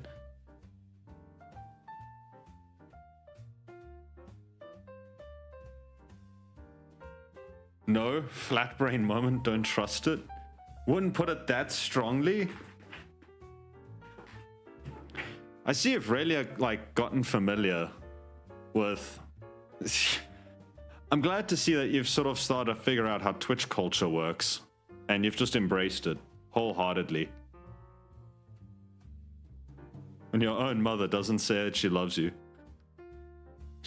Your own mom says, I mean, that's putting it a little bit strongly.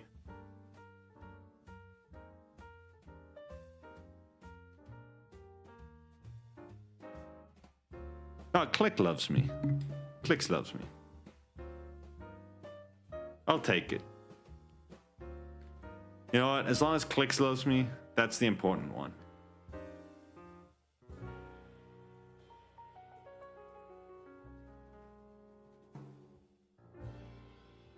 Such language. I'm gonna love such a foul mouth. It wasn't even my lyrics.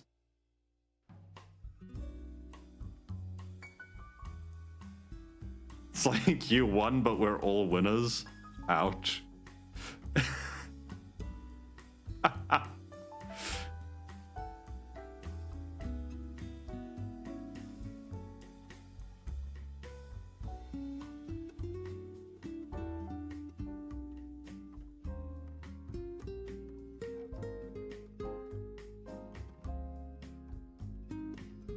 I'm never drawing this lightsaber again. Say it back? What? That I love you? You know I love you. One of these days I'm gonna write a fucking diss track and I'll finish it in classic Eminem style. Like, oh, chat, you know I love you.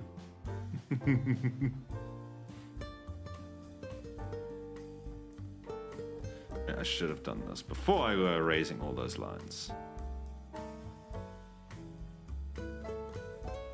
Oh yeah. Side tangent, I guess. So yesterday I mentioned like trying to find ideas for like follower goals. Yeah, you know, I'm just playing. I'm just playing, you know I love you. So like, yesterday, you know, mentioned coming up with ideas for follower goals. I need to decide on the number, which would be fair for this. But I thought, why the hell not? If we hit a certain point, number to be decided, I'll pull out my old lyric sheets and we can read through some of my old lyrics. We can see if I was ever actually any good at it.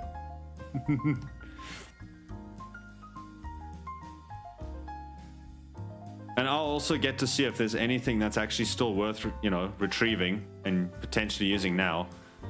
And I'll just keep quiet about anything that could potentially get me cancelled, because there's probably a lot of that as well.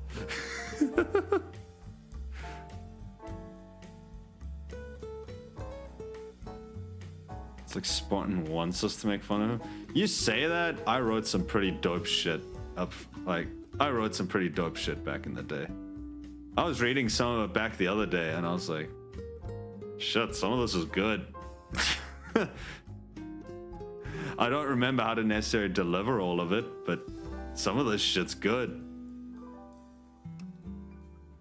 It's almost like I put in many hundreds of hours into practicing the craft.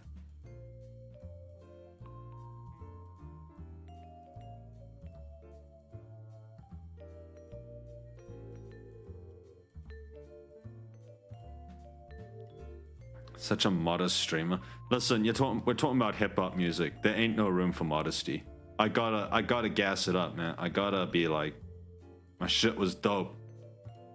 Best there was. Ain't nobody I could rap like I could rap.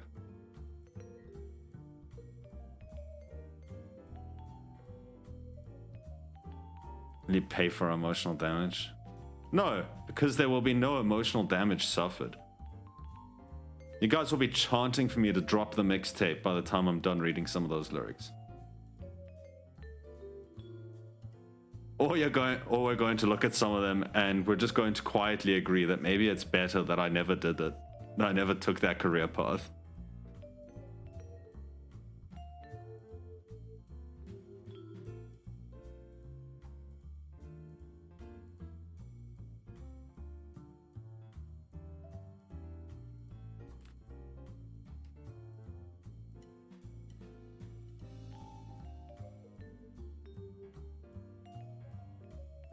Don't do it to him. Nah. This is fun.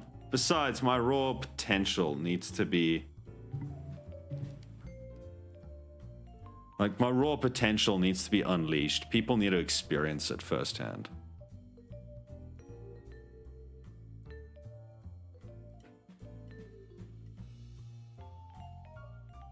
The modesty just kills me.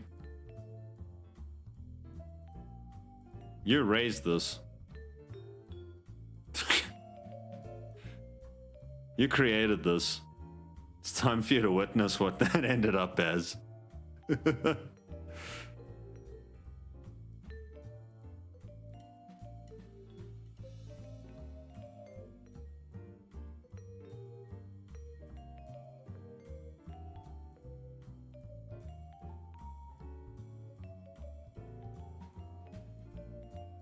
Mm-hmm.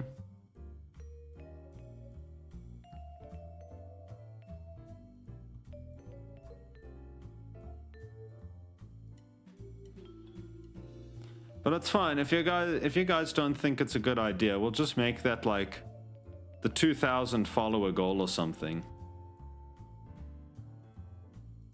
You know, something that we can hit nice and easy. Sooner rather than later. Just get it out of the way. Oh, we could do it as a recurring theme. We could do it as a recurring thing. For every 50 followers. We'll read through some of the old lyrics.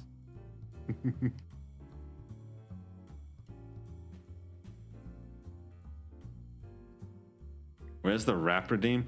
Still shelved for the time being because I'm way too out of practice to be able to freestyle for 5 minutes straight, though. I was never particularly strong at freestyling to begin with.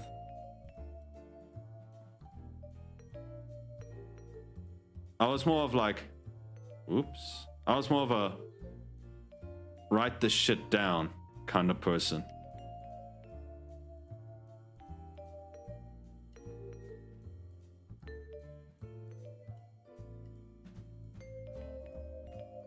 Doesn't have to be for 5 minutes.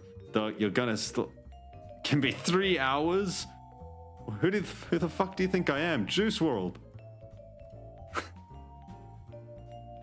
That motherfucker just rapped on like Eminem beats for like an hour straight with no problems. I'm not that.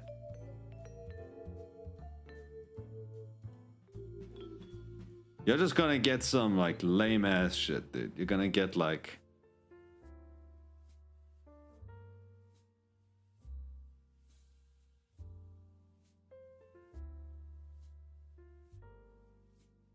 Simple.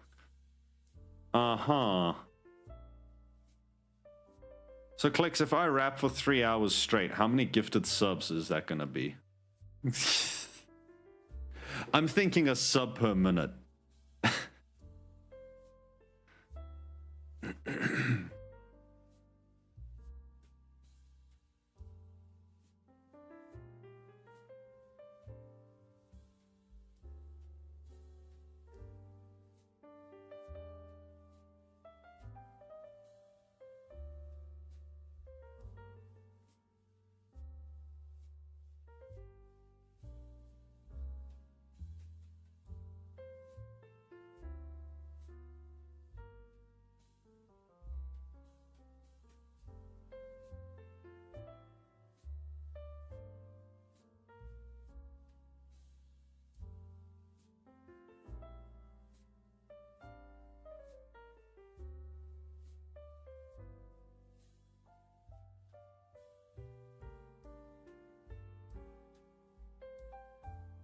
Yeah, I think at this point, if I had to like freestyle for you guys, it would be some...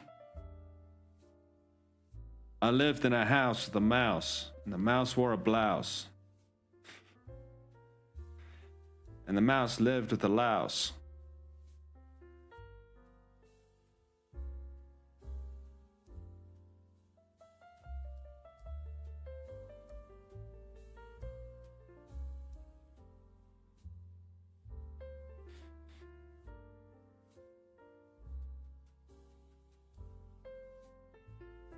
Just saw Snack's meme template.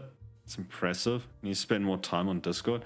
Yeah, Snacks was saying yesterday that they're looking forward to seeing what you can come up with for it. Apparently I get shocked or I get scared often enough that it was worthy making a meme template. Didn't redeem it yet. You want the mouse in a blouse inside of my house? You want that as a redeem, dude? Because that's all my brain allows. Because the moment I try and rap out loud,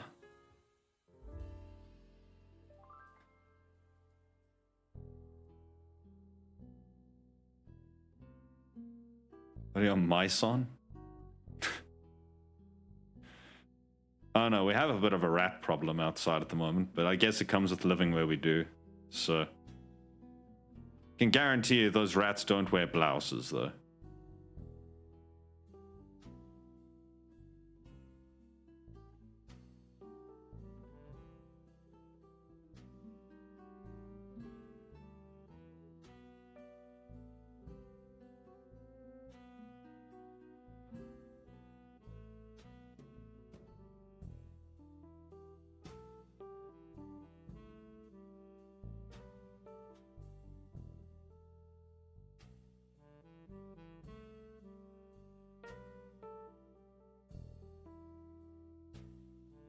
Yeah, shit, my brain is actually...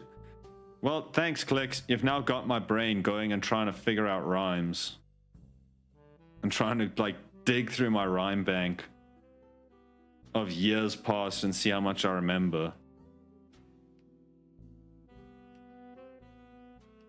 He's got, like, what? For the mouse, you got frowns, allows, a fucking blouse. Arounds.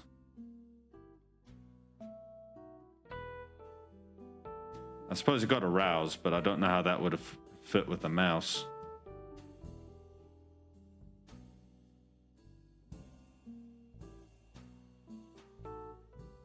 Everyone frowns when I talk about how aroused they get around the mouse that's wearing a blouse. Yeah, that could work. That's gonna be a fun clip as well.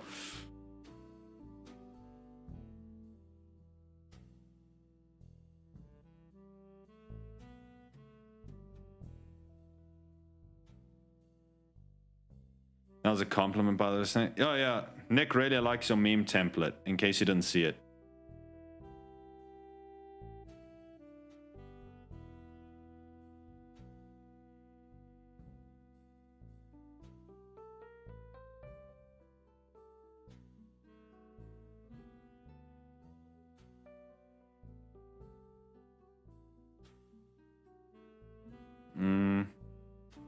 Hands are hard.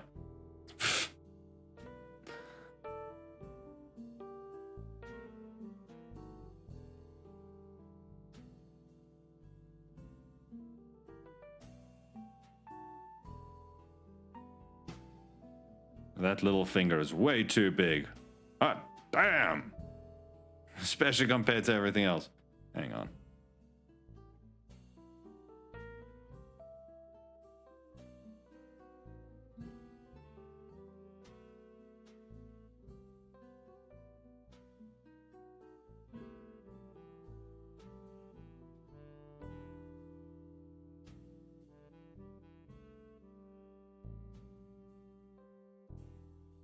Actually, a little surprised no one had any comment about the fucking mouse. Getting aroused at the mouse. No one had any comments about that. You know what? I'll take it. Chat gives me enough grief for things. Unless I finally successfully found something that was weird enough for even you guys to be like, you know what? We're just gonna leave that. We're not even gonna comment. That was... Finding chat's weak points.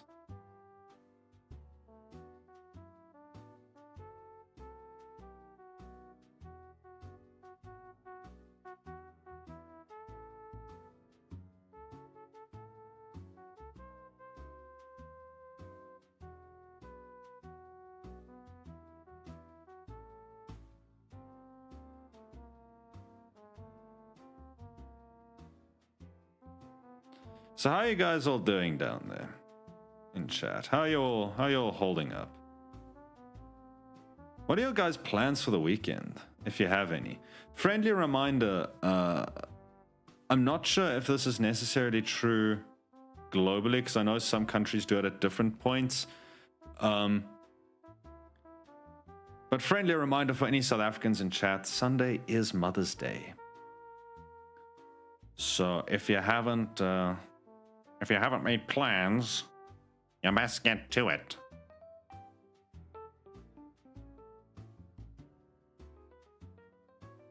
Well, you still got time.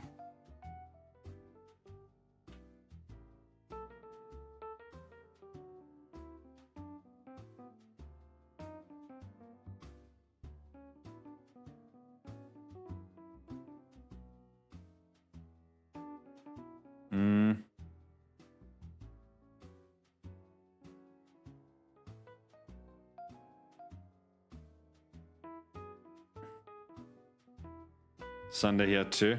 Yeah, I know. Is it the US that does it on a different day? I don't remember. There is a place somewhere that does it on a different day, and it always trips me up. What am I getting? A phone call.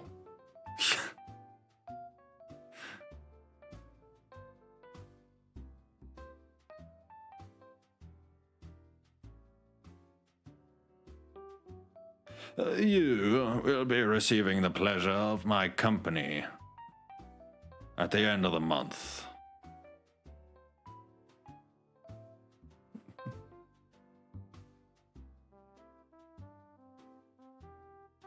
It's gonna be fun. We're gonna do some baking and everything together.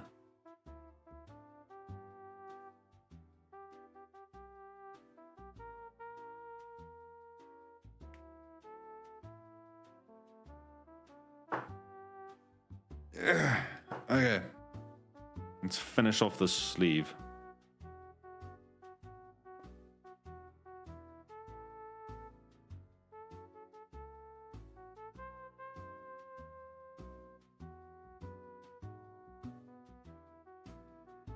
Snacks is too busy writing a rap, apparently, to accept your compliments, Nick.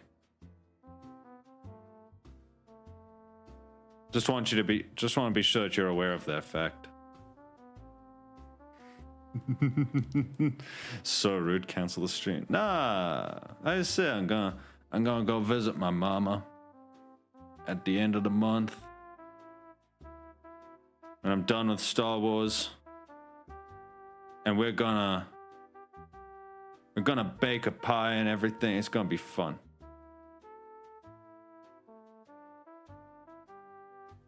And then you guys can't ever give me shit again about being a bad son.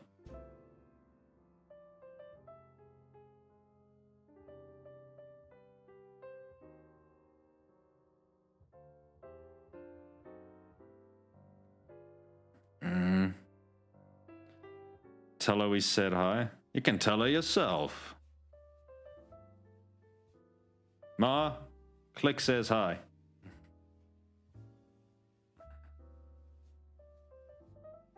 Oh, this shit looks whack.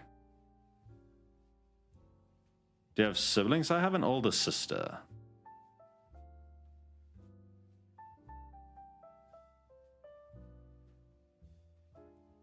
Like, a fair bit older as well, like 6.5 years older. I was definitely the late kid.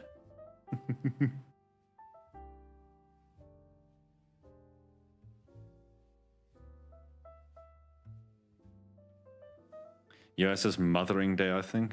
Different time. Yeah, they have something weird going on.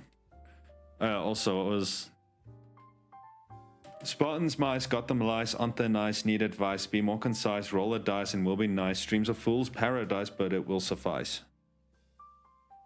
Oh no, how fast? Yeah. It's a little bit too dense to chop it. That was a good attempt. Listen, I'm not gonna pretend like I could do better right now.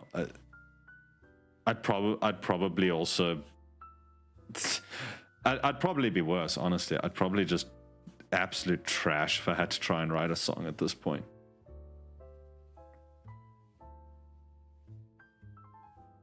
I have a 6-year-older sister. Want to trade? My sister comes with horses, so you can decide.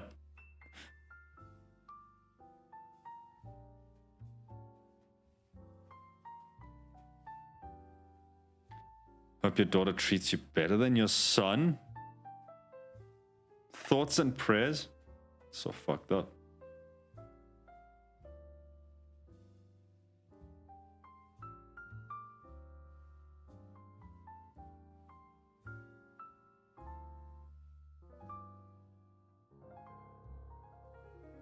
I'm a great son. I'm a great son. You hear me?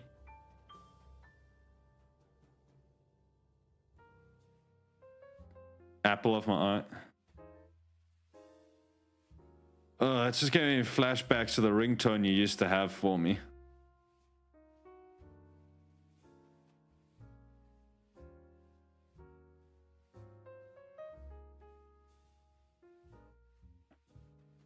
Good to your mom if I hear complaints. You're not my real dad, Clicks.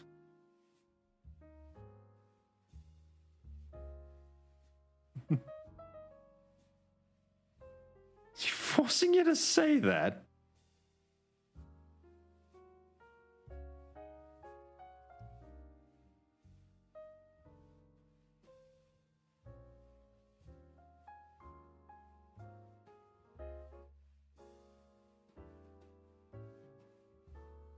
Guys, be kind. All right? If you don't have anything nice to say, don't say it at all.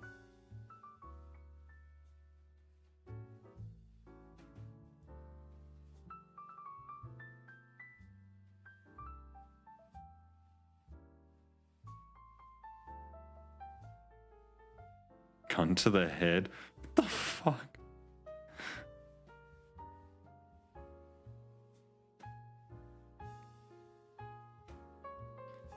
I can't even threaten to not give you a call now on Sunday because then I'll just be proving chat's point. What a fucked up day, man. What a fucked up day.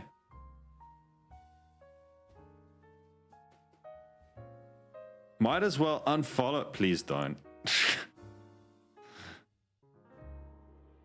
Please don't. You're my oldest chatter, Nick.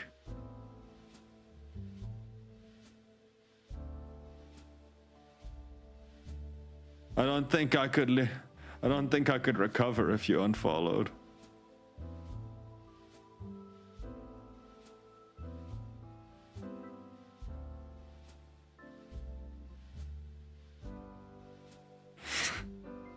I didn't call you old, motherfucker. I said you were my oldest follower.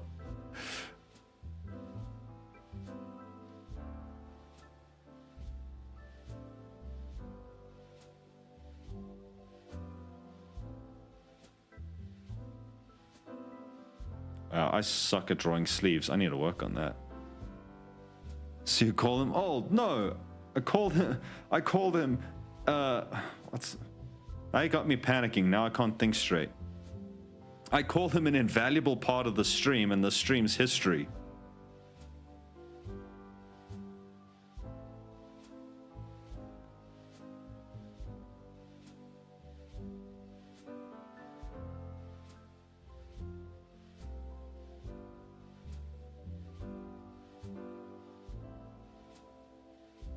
I'm the oldest for in terms of like maybe actual like age, IRL age, possibly. I don't know. We don't really discuss ages in chat.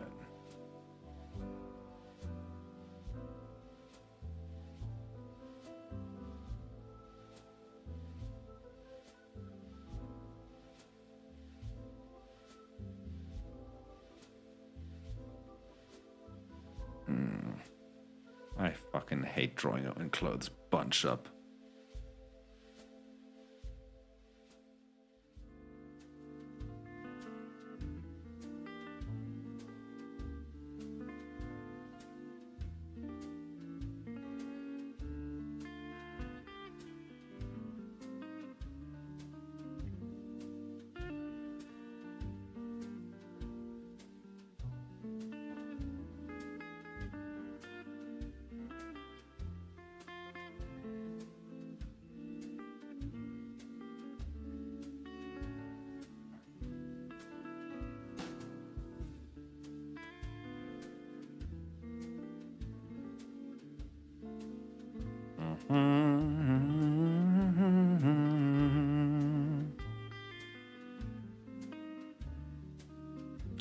That looks awful. Let's not repeat that line.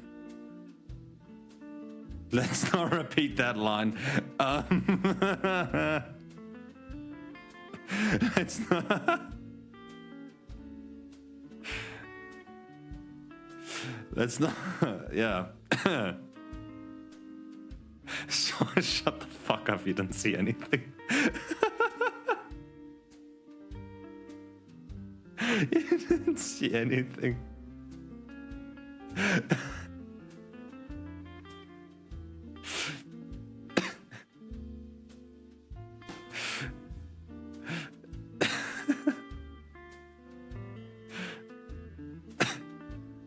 That was actually genuinely an accident. Like, I drew the line and was immediately like, oh, that looks terrible. Let's not do that again. It wasn't even intentional, man.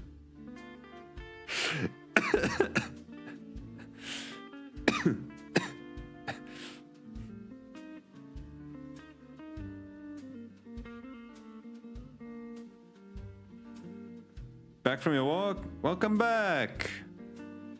3 sets of baby geese? Sounds cute. Where were the parents? Where were the absolute demons that guard baby geese?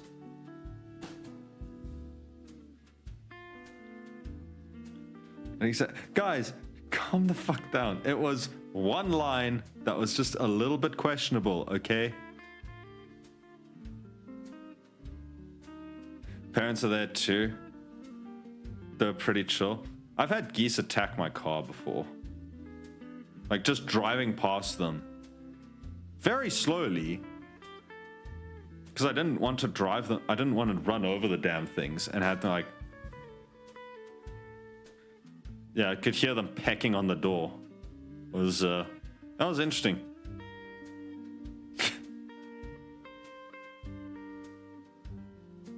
Turkeys to be scarier than geese. How come? I don't think I've ever actually seen a turkey IRL now that I think about it.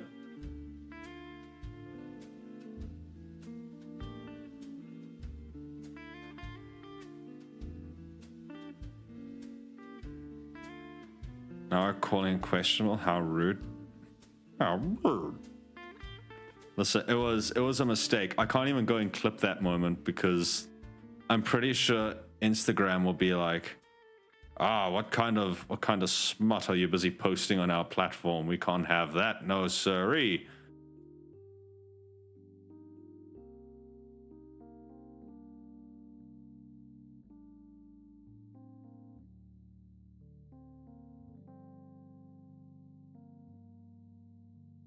Cocoon? Never. I don't think I've ever actually seen one in the wild, no. I mean, I'm not exactly Mr. Go Outside very often, so I might have and just forgotten about it.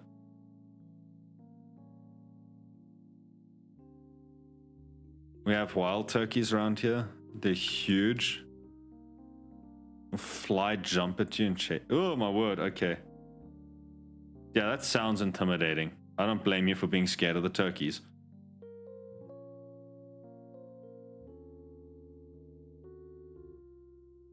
On a farm, maybe?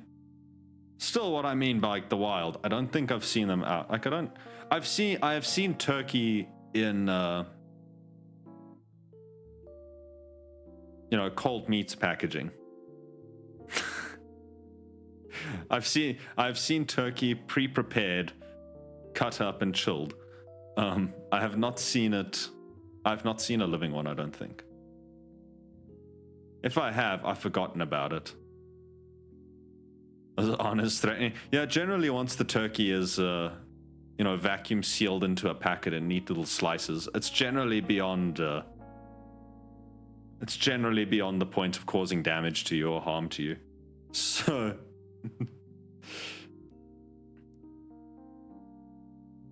so do you have a lot of like wild animals, like birds, I guess? Yeah, birds are animals. Technically, they are part of the animal kingdom. So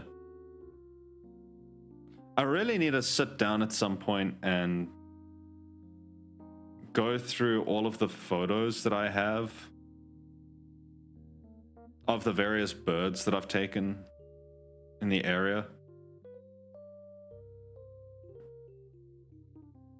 Because I've got some really nice ones. Some of which I can possibly even show you guys without doxing myself. I think that would be kind of fun. Get to show you guys a... got the eagles, we've got woodpeckers.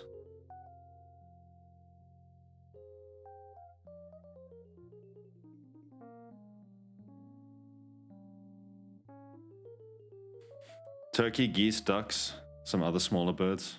Also have coyotes, deer, lots of squirrels. Some parts of Wisconsin will also have bears. Fuck bears, man.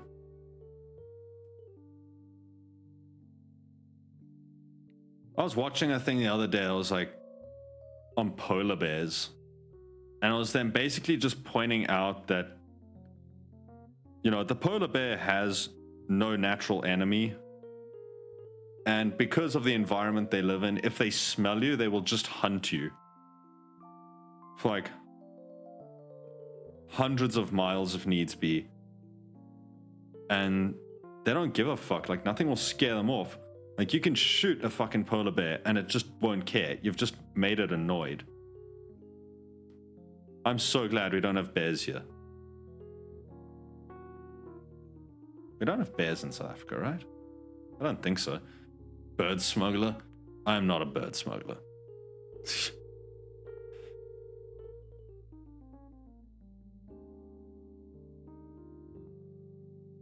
You know, black bears here? Just sounds unpleasant. Like, bears are just nature's tanks, aren't they? They basically just take anything thrown at them.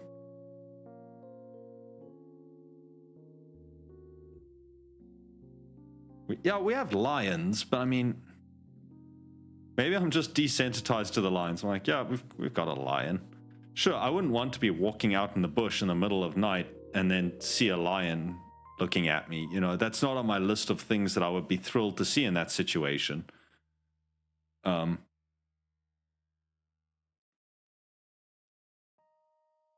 But, you know, the bear is just intimidating. You have this thing that weighs the better part of a ton. And it's just pure muscle and... yeah. Like to suggest the hippo. Okay, that's fair. Like, the hippo, just don't go near the hippo and you'll be fine, man. They're not inherently aggressive creatures. Like, don't piss off the hippo, you won't be chased. It's pretty easy math.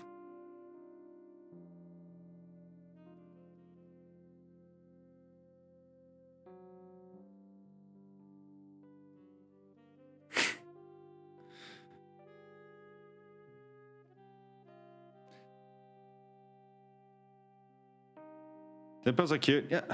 Okay, they look cute. Don't fuck with a hippo. Like,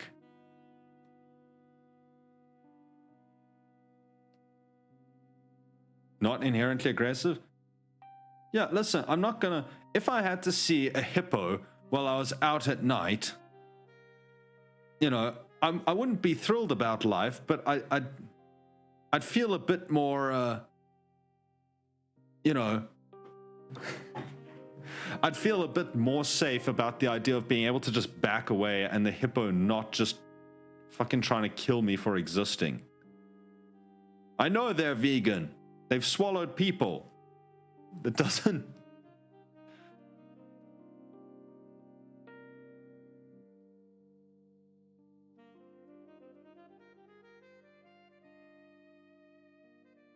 like, just don't fuck with the hippo, man. It's just... to be fair, I think that's just good advice in general on wildlife. It's like, just don't piss the wildlife off and you'll generally be alright. Normally.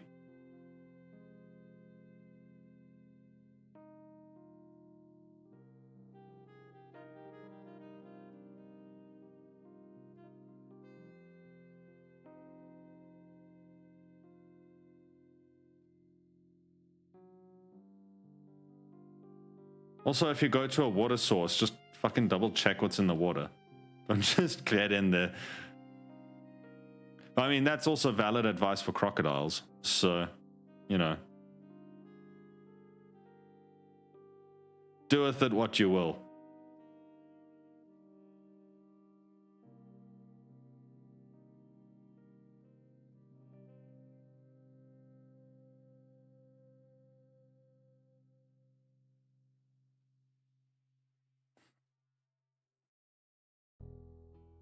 You haven't seen enough of hippos to know how dangerous they can be? I've heard the stories, but you're right, I haven't seen them a lot. Mainly because I don't live anywhere close to where hippos are. I do not regularly go to the game reserves. I do not have one nearby to me.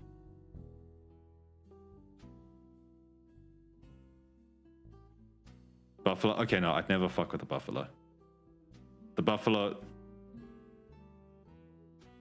buffalo is an immediate walk in the opposite direction. I would not fuck with a buffalo. Ever.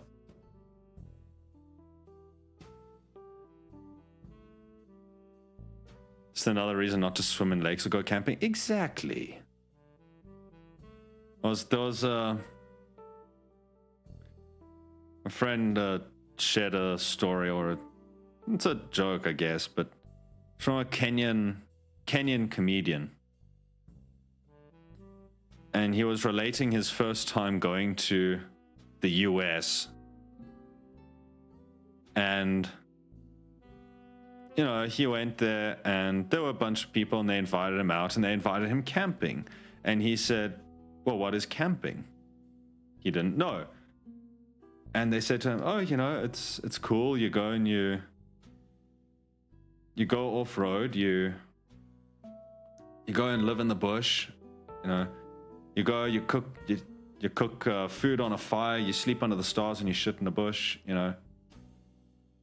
And he listened to them telling him this, and then he said, I left Africa to get away. I left Africa to get away from having to do that. Why would I want to go and do it now? That was a valid point. Why would you want to go camping? I don't understand it. It makes no sense to me. I am not a camping person. Clearly.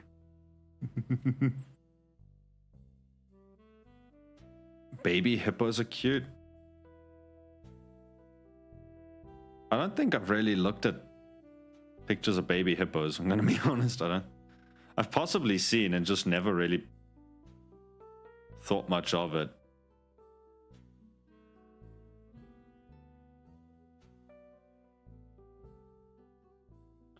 It's like cycling when you own a car. Except I do at least understand with the cycling that you are like... You are being a bit more environmentally friendly. But why would I want to go and experience living out and shitting in a bush when, you know, I've got a toilet? I don't need... Why would I want to do that? The closest to camping is staying in the wilderness lodge at Disney, and I'll stick with that. Yep, I'm not a camping person. It doesn't agree with me.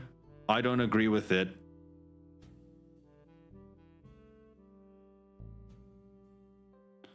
I have a lot of friends that love it. And I like standing and waving goodbye to them as they leave. And then go back inside my house with the internet.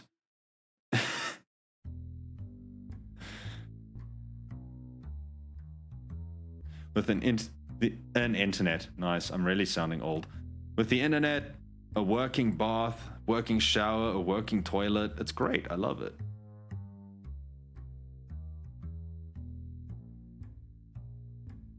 Every old person has an electric bike now, and they're fast and dangerous.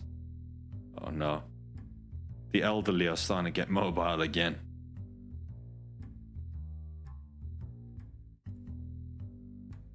Isn't it quite a big thing over there for you guys, Nick? To have like the bikes or scooters and things? May I post a video about hippos? You're a mod, you can technically post whatever in chat. You don't have link restrictions on you. At least you shouldn't. Stream elements would really be kind of fucked up if it like yelled at you for it.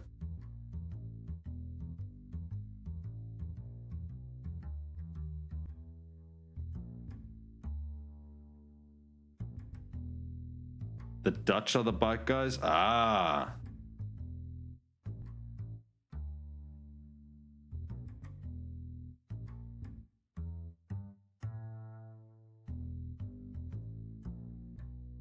Well, I don't know. I thought it was just like Europe in general was just big on bikes and bicycles and things. Clearly, I have not been paying as much attention as I should have.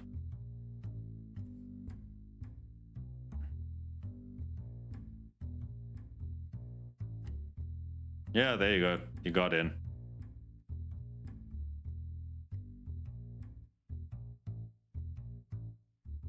Just that first bit.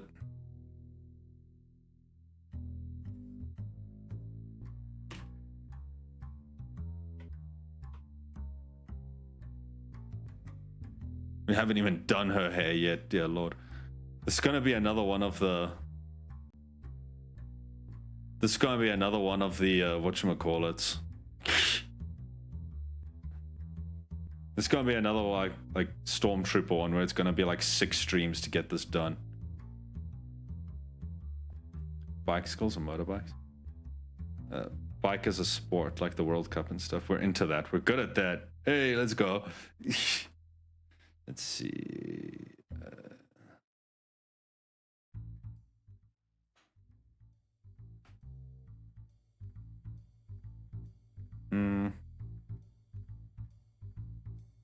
Let's pause music.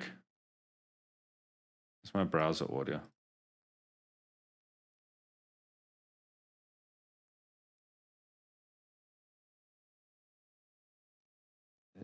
Where is my stuff?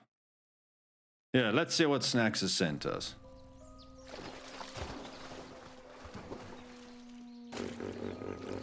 Okay, fuck. Okay, fuck. The crocodile's getting fucked up. Amid serene water, a baby hippo glided innocently, guarded fiercely by you know what? its mother, a symbol of waters. I'm gonna give that to you, Nick. That's kind of cute. I'm gonna give that one to you. Like that's a little bit cute. It's got its eyes are a little bit weird. It kind of looks fake. I'm not gonna lie. Like the entire hippo looks fake. This is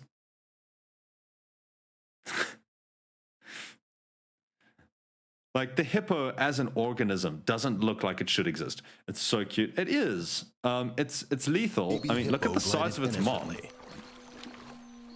guarded fiercely by its mother, a symbol of Look at the strength in a size perilous comparison coming from a world. A hungry VTuber. Listen up. crocodile Now this, fixated on the I like vulnerable crocodiles. calf, craving it as the perfect meal. It's the perfect meal. Meanwhile, Okay.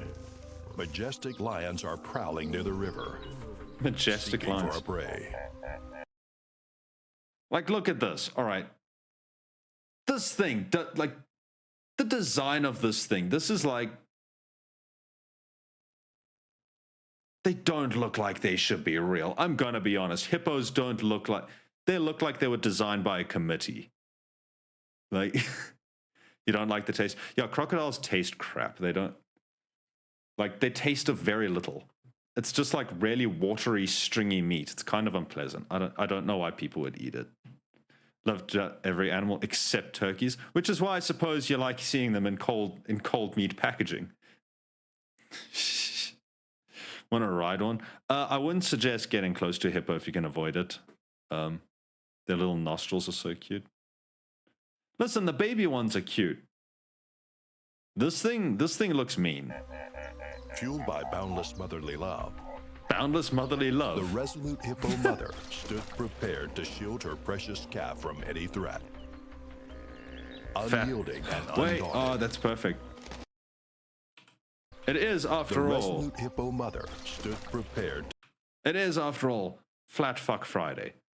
This is just, the crocodile's got the right idea To here. shield her precious calf Head it under from the any chin. threat. Have you seen the size of their mouth Unyielding clicks? and undaunted. They swallow things whole. I wouldn't In easily. the aqueous realm, the crocodile loomed like a god, an indomitable force that ruled with primal authority. So interesting thing, The right? Look at if you look at unyielding this. and undaunted. This now completely In on the a different aqueous side realm, run. This is the about crocodile dinosaurs. loomed like a I only god. learned this recently. And in Okay, you see like how this thing's teeth are like this? Okay, first of all, it has like the conical teeth, which is very similar to whatchamacallit, like the Spinosaurus. Like the entire family of Spinosaurids had these sort of teeth, and a similar jaw structure. So we assume that their teeth looked very similar. Did you know that apparently thought is shifting, and people actually think that the T-Rex had lips? You know, like you often see the T-Rex with teeth sticking out like this, and it looks kind of silly. They actually, it seems that popular thought seems to be shifting to that the T-Rex had lips, similar to, say, an iguana or a bearded dragon or a Komodo dragon or some such. Interesting. I hadn't thought about it, but now that I'm just looking at this, I'm like, oh yeah, That was saying that. Indomitable force that ruled with primal Lip authority. injections on a T-Rex? Stealthily approaching the That'd be innocent cursed baby art hippo. if nothing else. Shadows of doom engulf the scene. Shadows of Doom engulf the scene. I'm with you on this one, Nick. This commentator is biased as fuck. It's my water. With heroic resolve, the mother surged forward, unleashing maternal fury to fiercely defend her precious calf. Okay, but that hippo also got into a fight recently. That one's not looking so healthy. He's just American. Yeah, In a her treacherous stance of predators. Yeah, that poor hippo got in a Hungry fight lions previously. lurked. Wait, did he just call them treacherous? Hang on.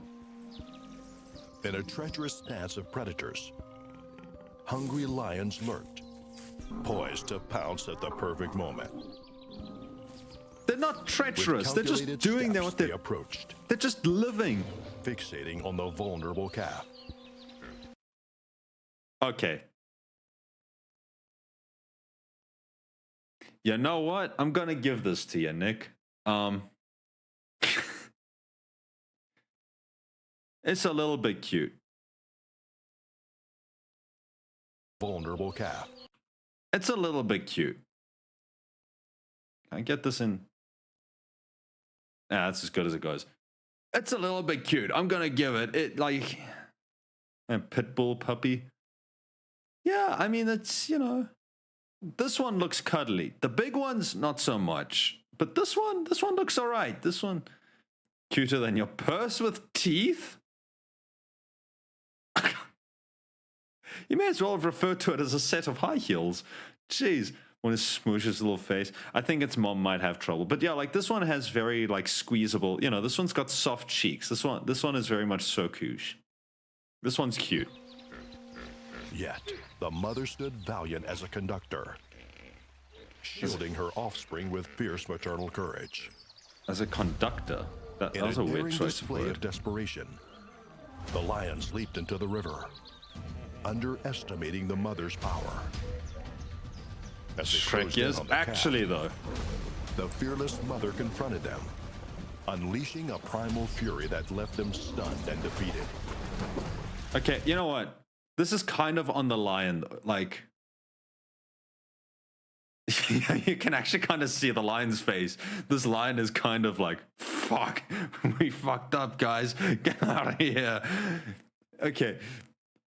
This one, I'm gonna have to say, like, the lions had it sort of coming, because, like, you went into their home waters. You went into their house. And then got surprised when you got fucked up by him. It's like when a shark attacks a human, and we all talk about how evil the shark is. It's like, nah, you were in the shark's house. This you were in the shark's home. You were the one that was in the wrong. This is why the woman lion hunt. Look at this dummy. Okay.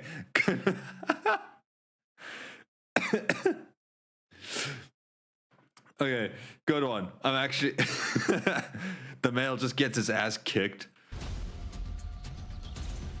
Meanwhile, the patient crocodile seized his chance. Okay, that crocodile is fucking huge though. Look at that thing. That's like a freshwater crocodile. That thing's fucking massive. That's why women live longer than men. What? Because they get beat up by the woman and kicked out. We're just trying our best. Lunging at the unsuspecting baby hippo with terrifying force. The crocs gathered around their vanquished prey, while the mother hippo stood with fierce determination. Didn't quite go the way that I thought. Trying desperately. Okay, wait, it's still defend alive. her It's still lifeless alive. We calf. still got this. It's still in the game. In a glorious act of vengeance, Glorious the act hippos of family vengeance. united, launching an assault on the unsuspecting crocodile. Oh shit, that was war. That was avenging the loss of their precious calf. okay. So the calf did go. You know what? Yeah. Nah, but it looks weird. Look at this bulging eye, and then like, it looks weird. That was sad. Yeah, that was, you know, I gotta give him, at least they didn't do the whole, like, they didn't do the thing that some documentaries do, which is where they like hyper fixate on it and they show you every little detail that they possibly can. You know, some of them are a little bit rough like that. They just, they go a little bit overboard. Why you do this? Hey, I wasn't the croc. You're making it sound like I was the one that was, that I sent, you're making it sound like I sent the crocodile out there and was like, go feast, my great handbag. Go and live life. Man, I just blame the mod. The mod sent the video. Heading out to the swamp to punch alligators. Okay, the alligators are innocent in this. Yeah, I agree with Snacks. The alligators were innocent in this. Do not punish them for the sins of their far-reaching cousins.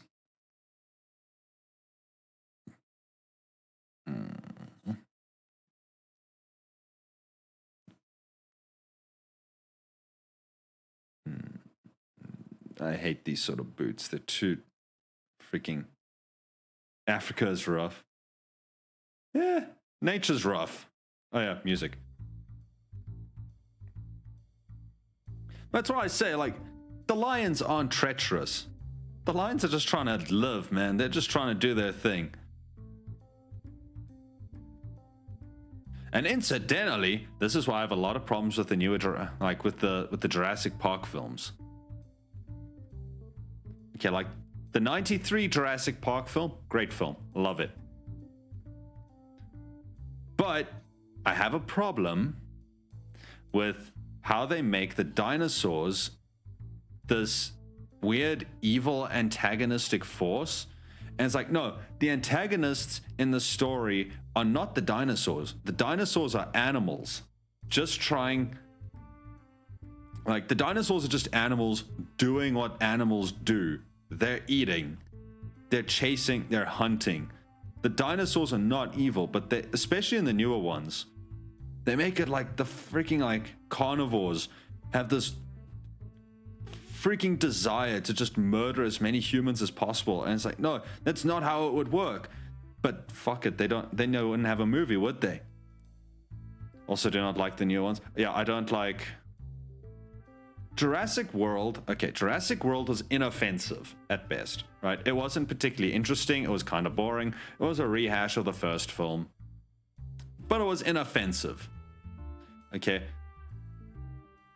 The other ones though, Fallen Kingdom. Oh, I have so many problems with Fallen Kingdom. I have so many fucking story problems with Fallen Kingdom. I didn't even bother going to watch Dominion. Just because, like, those pants, what about them?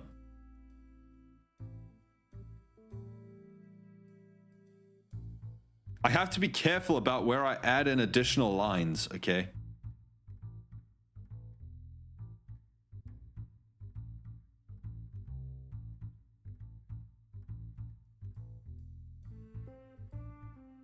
I wouldn't even watch past World because I could see where that was going. I wasn't interested. Less lines. No, this is right.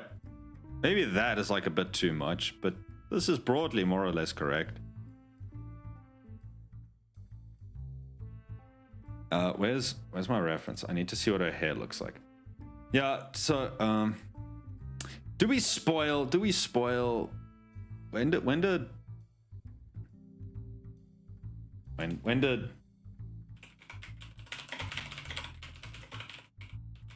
Fallen Kingdom come out? I misspelled kingdom and I wrote king dog. 2018. The film's like 6 years. Zentreya. Zentreya sucks. Yeah.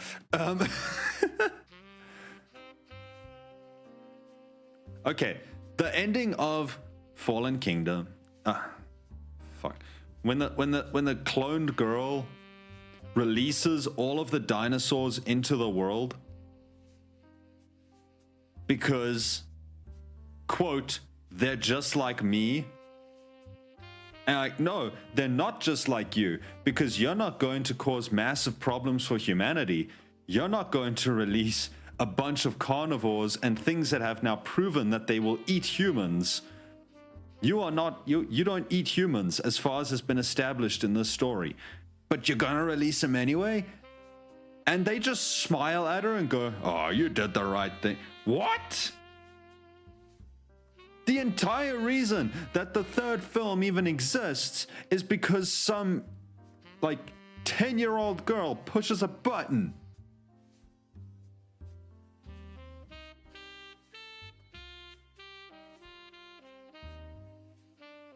That was not impressed with that. I actually left the movie theater angry. Not even gonna lie.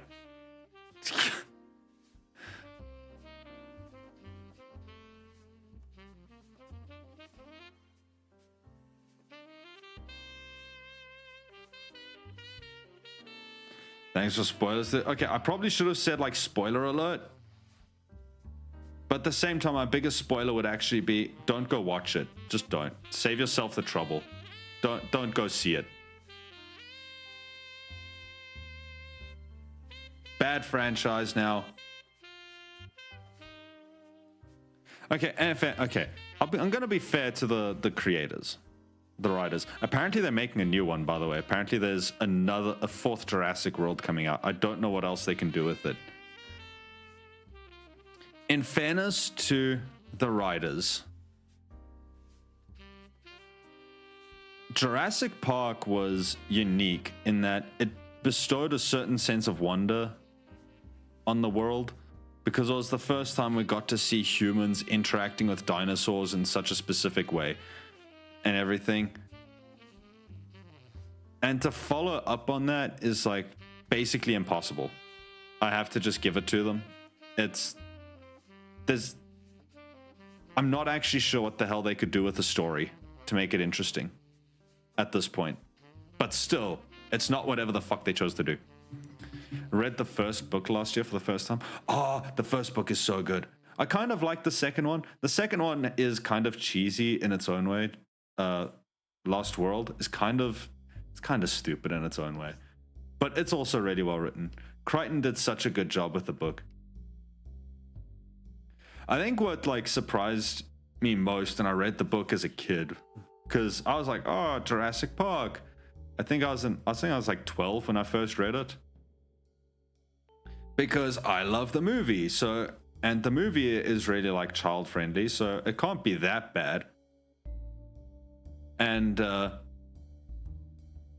there's a lot of gore, there's a lot of death, and some of it is very graphic in the books, which I wasn't expecting. Like, I was fine with it just because I'd read worse at that point already in my life, but still, it was interesting. Also, how different the characters were, because Hammond in the book is not like Hammond in the movies. Hammond in the book is a rather nasty character.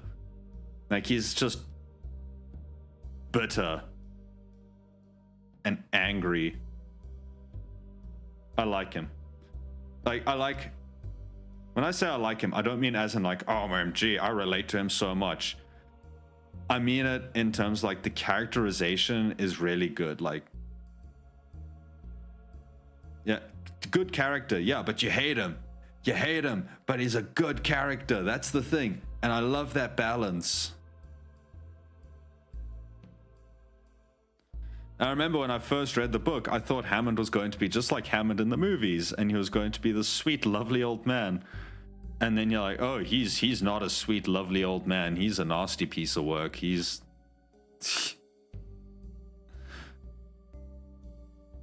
a horrible person. So much gore, I love it.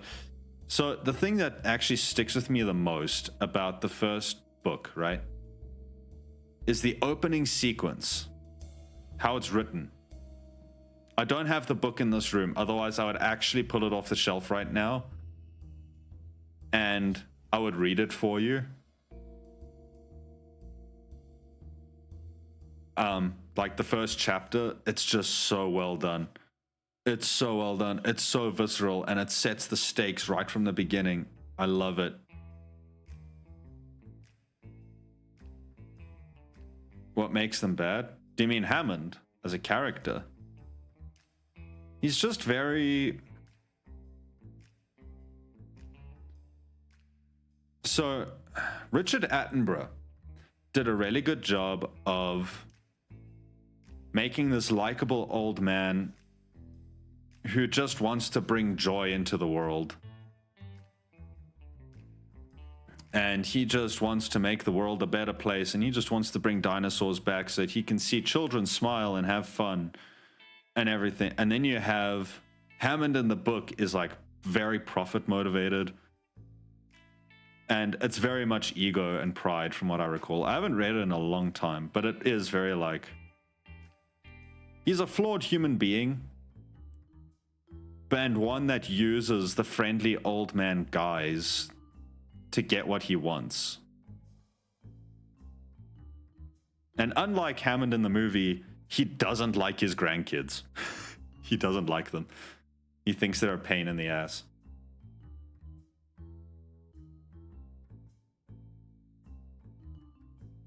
Maybe I'll reread the first book and then read the second. Yeah, I like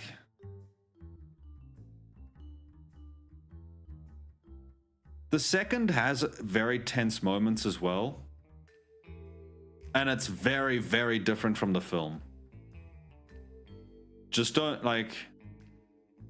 watch it thinking that you're going to get something that's similar to the film, because the film went very much in its own direction. Steven Spielberg very much just like, well, the book exists, I'm going to use its title, and then I'm going to make everything else about it my own. I do think that the first book is more tense and has more of a horror atmosphere to it than the second. But the second is good in its own way. Even as the second focuses more on, say, like the Rexes instead of the Raptors, which is nice.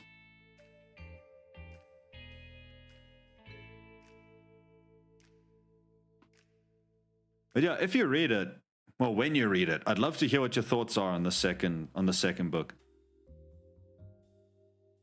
I know there's also a lot of people weren't even necessarily aware of the fact that there was a book that the movie was based on, because they saw the 93 film and they never actually knew that there was a book, which is, yeah. The T-Rexes with their lip injections. Unfortunately, I am really bad at creature art. Otherwise, trust me, I am tempted to even being terrible at creature art, I am so tempted to sit and try and draw a T-Rex with like filler lip injections. Just because I think it would be funny. And would probably give all of the paleontological people an absolute fucking heart attack. I believe in you. Yeah, listen, it's not like I've never drawn cursed things on this channel before, so I have precedent. I have done things, I've done worse. I have made the Torg. Which, as much as you think that M41D is my penultimate cursed art piece, I still think that the Torg takes it home.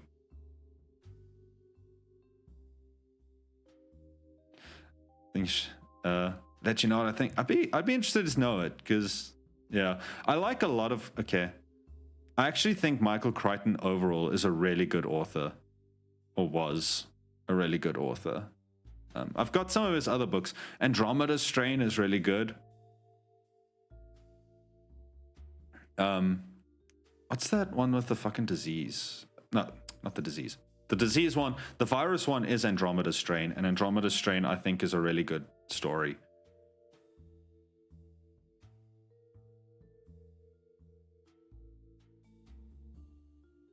But give me a second. I'm gonna go find the book, because I'm not gonna be able to rest until I do.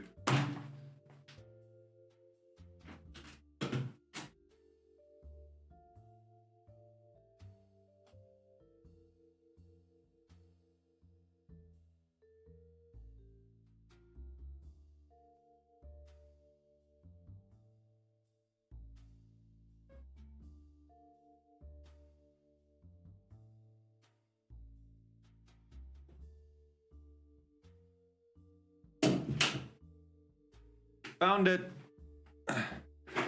It's called Timeline. The book is called Timeline. He did a time travel book a long time ago, except that he how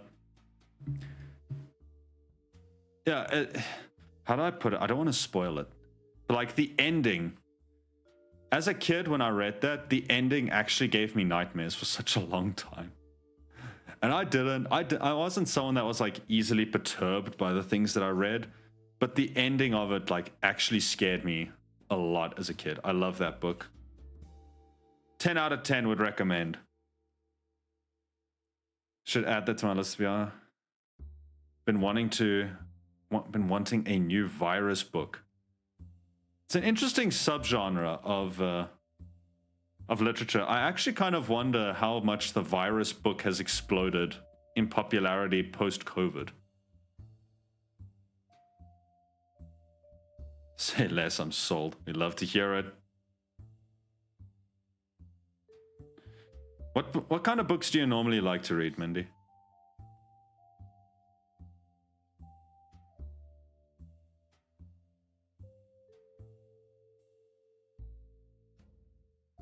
I have one of the other Discords that I'm in actually has like a book club, which is really cute. Except they do it at a time that I can't participate because European time zones. Horror for the most part. Ooh, interesting. I always find horror to be such a hard one for most people to write nicely. But I also find that I find written horror a lot more effective than just watching it. What are your favorite books in the genre? If you absolutely had to choose one, what would you say is like your favorite horror book that you've read? Oops.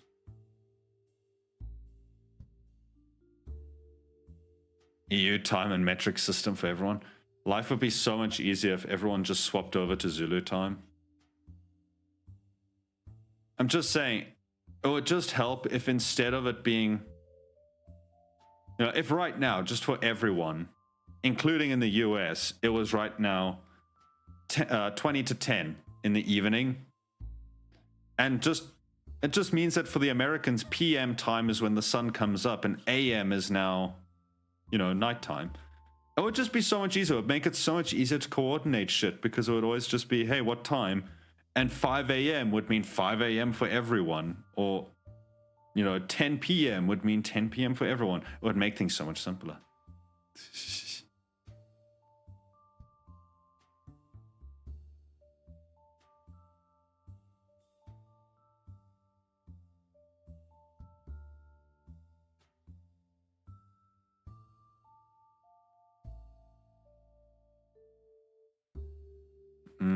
In search of post. Could do that. Yeah, it's 20 out of 10 for you. It's exactly. It would just make things so much simpler. Everyone's on the same time zone. It just means that for some people, their job only starts at, 6 p.m. But that's fine because they get to be free from 12 a.m.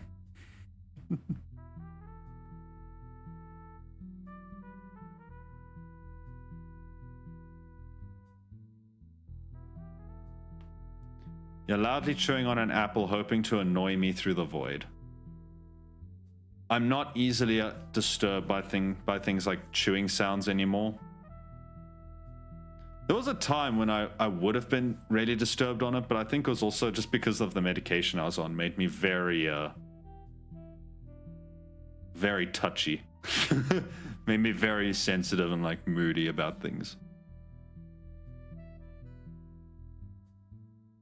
I'm actually going to commit a heresy and draw Zen without anything on her ears.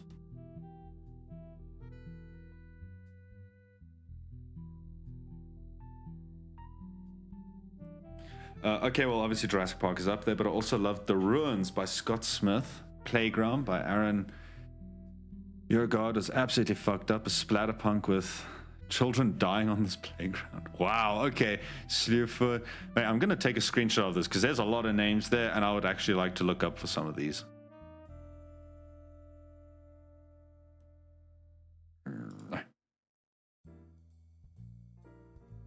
Just to name a few. Oh, Jaws. I've been wanting to read Jaws. Only once. Gonna head out. Okay, Clicks. Thanks for hanging out, hey? I appreciate it. Hope you have a good evening or day, whatever, ahead of you. I hope it goes well.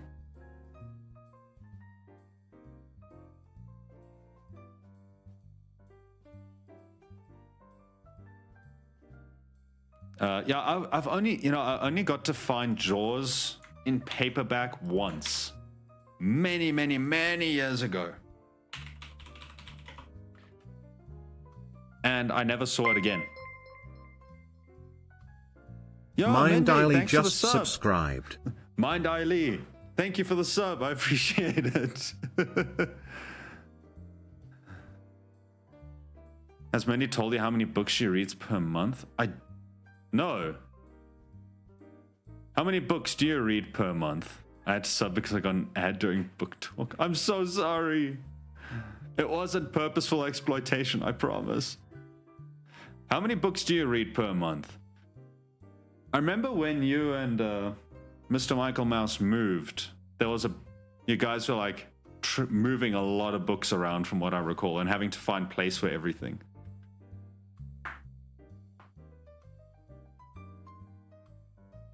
You're up to 73? This year alone? Holy heck. Okay, that is... Fuck. 15-ish, maybe more. You'd have to. What week are we on?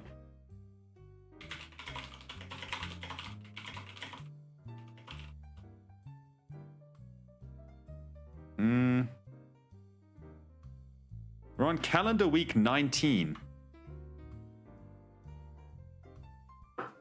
So if you're on 73 already, that's roughly 4 books. That's roughly 4 books a week. So, jeez. That's impressive. That's very impressive. You're at 231? Holy shit. That's impressive.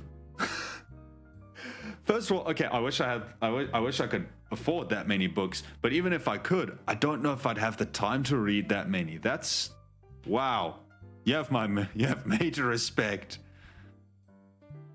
Not all physical reads, I do audio as well. Yeah, but still, like that's still time that you're spending on it. I mean, it's good. Don't get me wrong. It's very good. Oh no, it's weird. I feel like I grew up and I stopped reading. And I don't know why. I feel like the older I got, I started reading less.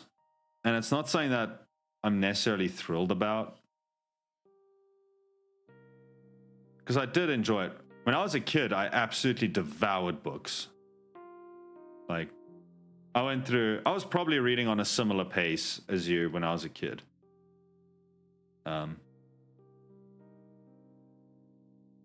It's like I would get easily through a book in a day.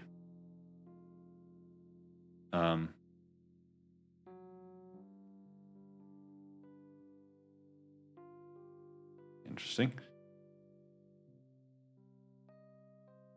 I know at some point I read The Fellowship of the Ring in one night, in one evening. That was impressive even for me. When I suddenly stopped and I realized I'd hit the 2 towers and I looked at the clock and I thought, oh, how'd I manage to read all of this in one evening?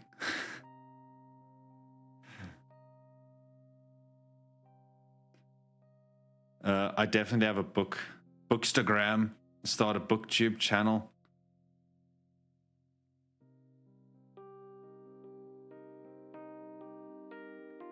Give me a second here.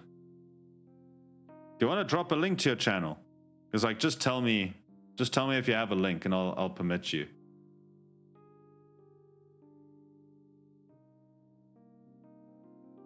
Don't think I've picked one up since the semester started, other than my textbooks. Yeah, I know, it's weird. It's like you start growing older and you just stop reading. And it's not a good thing. It's kind of sad. But yeah, it is what it is, I guess. My mom would yell at me all the time during the summer months and there was no school.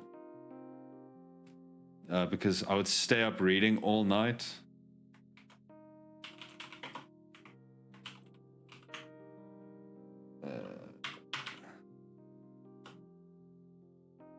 Right, you have 300 seconds to drop a link. Just in case. Oh, there we go. You had it ready.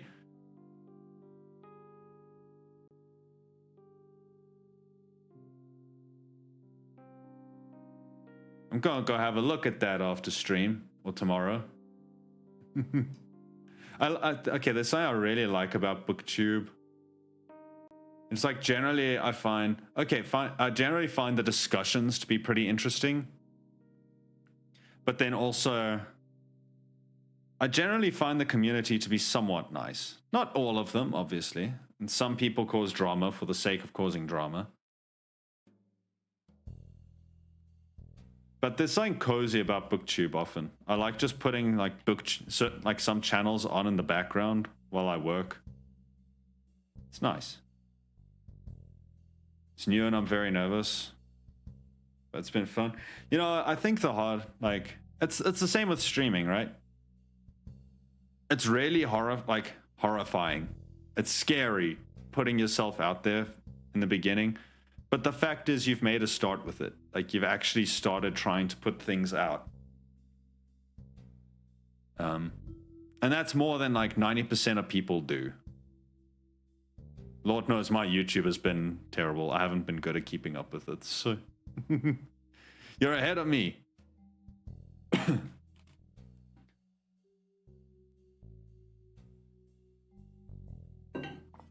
Some of them are definitely nice. I love learning about all these new books I would have never heard about before. So something that I enjoy from what I've seen from some of them is they like finding sort of indie authors. So people who have published through their own means or whatever.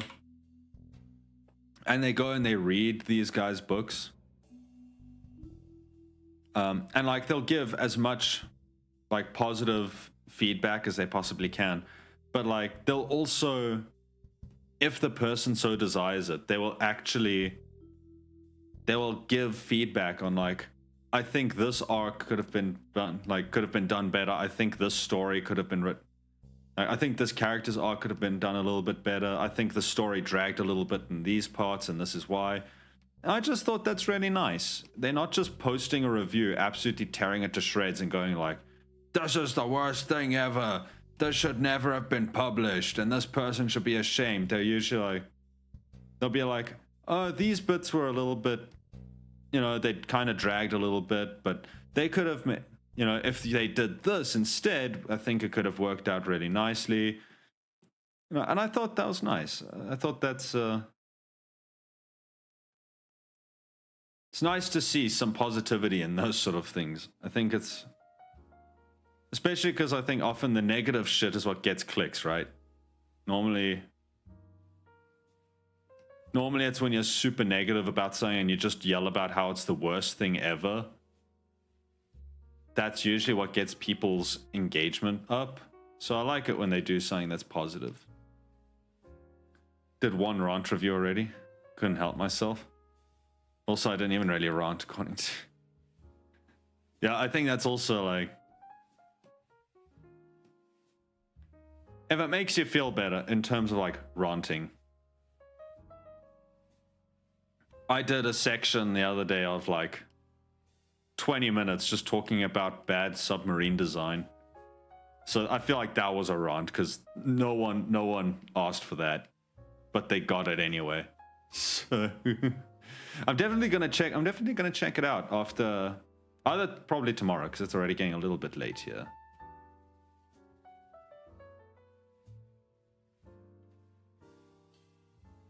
That's fine. We love our ranting. You had me in the beginning. Yeah, and then what? I started getting a little bit carried away.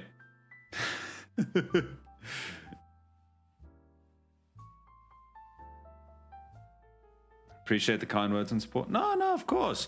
You, even if I don't get through to Poppy streams too often anymore, you are a friend and we support our friends. Interesting. We support our friends.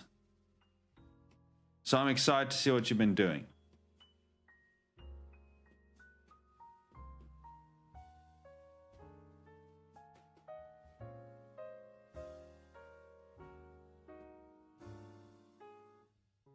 Also, wait, it's sort of reddish. It is.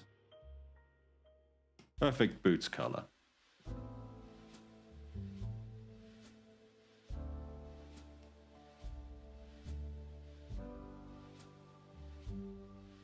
Listen, we love seeing you go off on the boats. My small brain can't understand the technicalities always. It's more because I just got into, I started yelling about the shape language of them and how the one boat, how the two boats gave like very friendly, loving design feelings, and then the other one was there to mess up your day. That was probably where I think it started getting a little bit crazy. I think that's when I started sounding a bit too much like the old man yelling at a cloud again.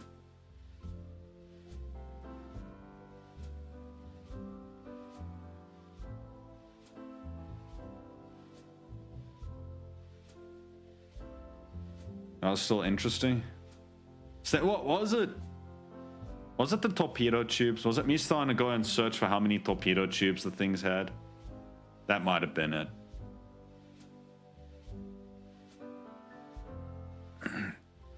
Or I may have been, I may have also been when I started talking about the ability to do external reloads. That was...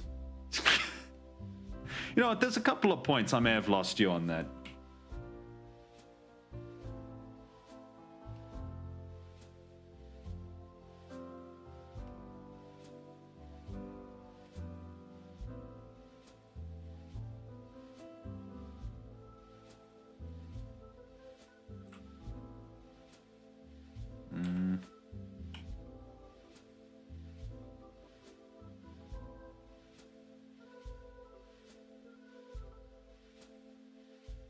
That was still fine. Then what was the problem?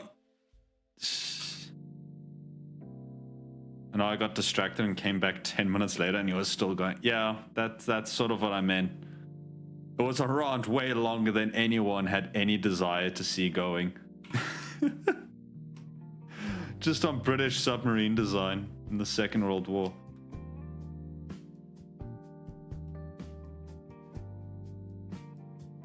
Maybe it was when I started talking about the different kind of bow shapes. That also, I feel like that was also a recipe for losing people.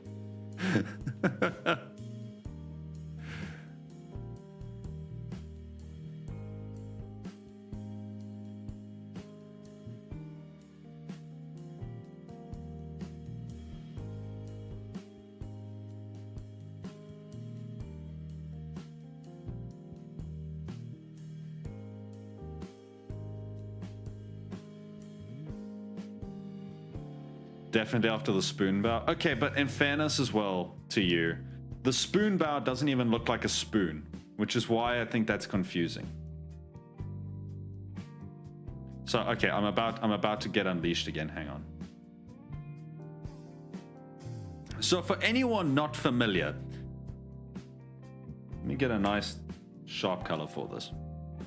You get a bow, right? And the bow is the front part of the ship. It's the bit that pushes through the water. Okay, you get an axe bow, which looks like that. I'm not entirely sure where they get the axe part from, because to my mind, axes look like that.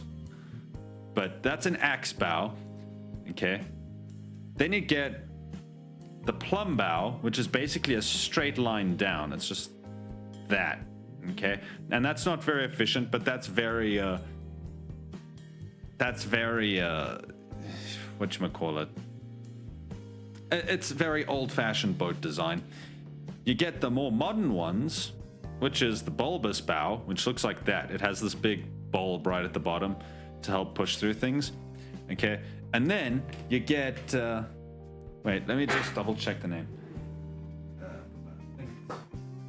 Not the stem bow, is it?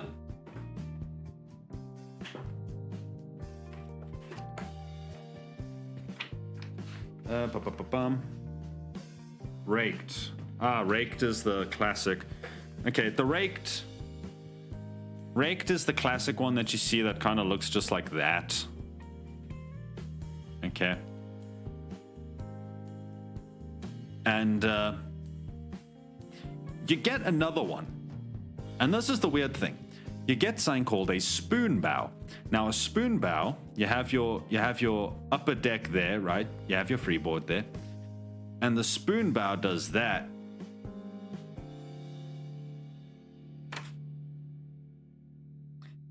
That's not a spoon. Okay.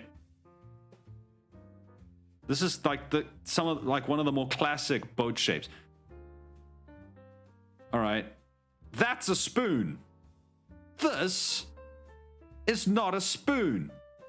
I don't know why they call it a spoon, but they do. It's the poop deck. That's not the poop deck, Nick.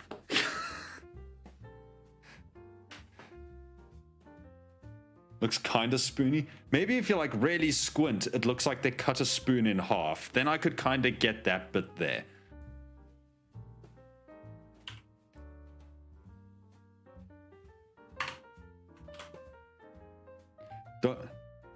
Like it's on its side. Yeah, I can kind of, from that angle, I could kind of like, if you took, right, the spoon and you cut it in half, then yes, I could maybe kind of see that you get that there. Okay. But why not? If you're doing something like this, I'm just saying, that looks a lot more like a knife, don't it? I'm just saying, it looks a lot more like a knife to me.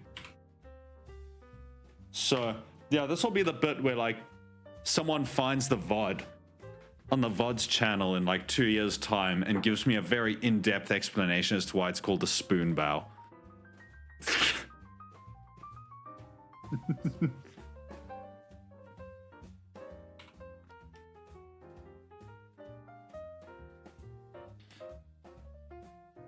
It's not a knife.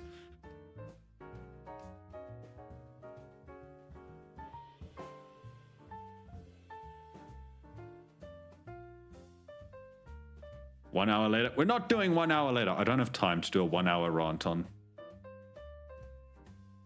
bow shapes.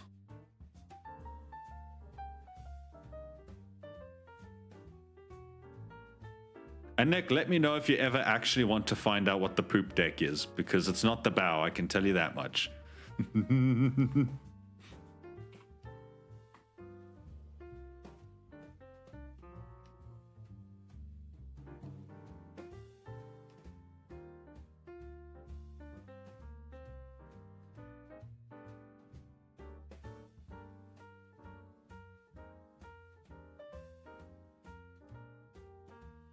That's where they poop, right?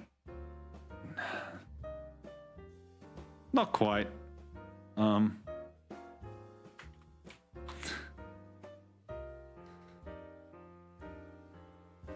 Just assume they poop over the side of the boat. No, so historically it probably would have just crapped in a bucket and then once a day have the bucket emptied over the side. For a long time they used to dispose of all of their garbage over the edge just by tossing it overboard. A lot of boats were actually found during the Second World War by the Germans because they just tossed their garbage over the edge. More you know. Let me see if I can find a good demonstration for you here on.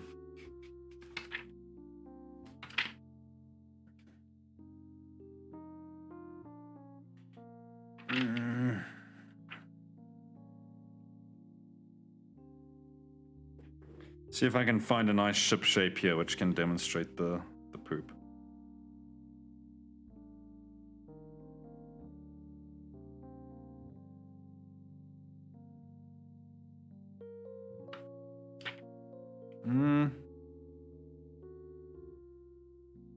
Yes, that could kind of work.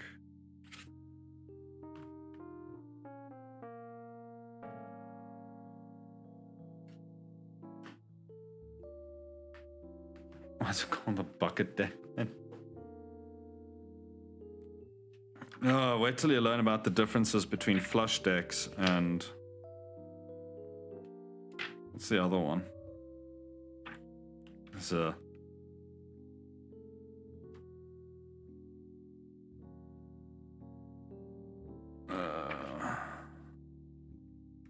I haven't gone through this book in a long time.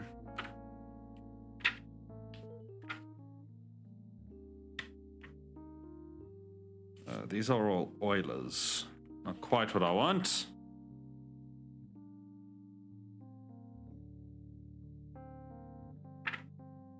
Okay, you know what? Essentially, if you have to think about like a ship, I'm just gonna do this.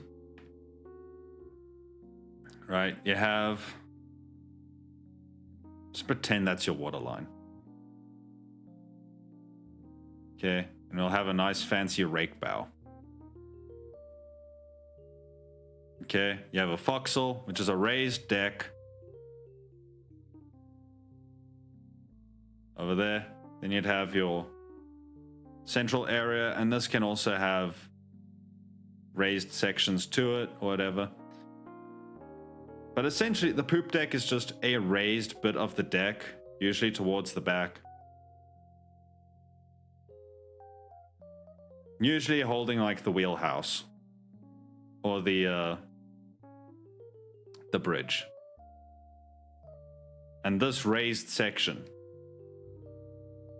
is the poop deck. I guess on a ship like this, the back would actually extend a bit more, because you'd probably have your smokestack would probably be back here somewhere.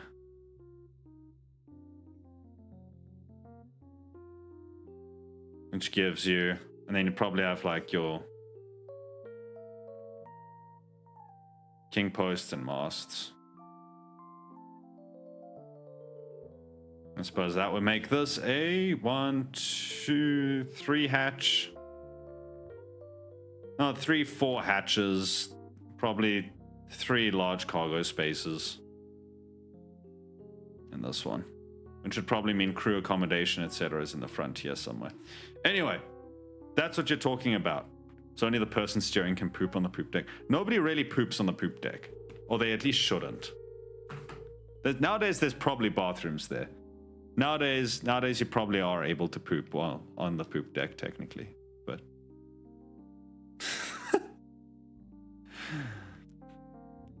We're an educational stream. We're a very educational stream.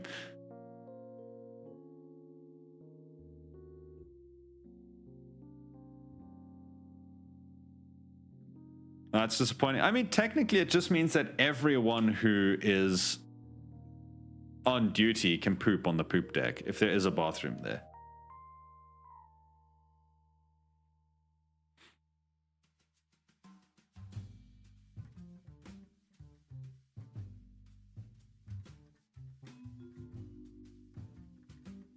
Can't believe there's no pooping there.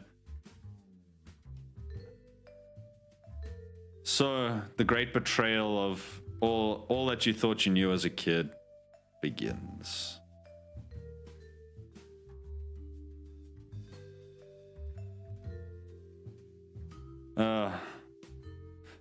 Actually, if we're going to talk about great betrayal of knowledge that you thought you had as a kid,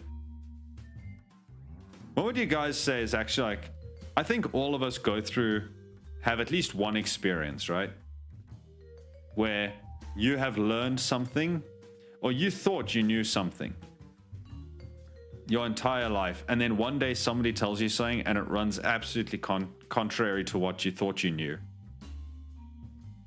Sort of like people, like, I think the big one that a lot of people have is they think that they know how to pronounce a word, right? And then one day they say the word out loud and everyone looks at them kind of funny, and then someone says,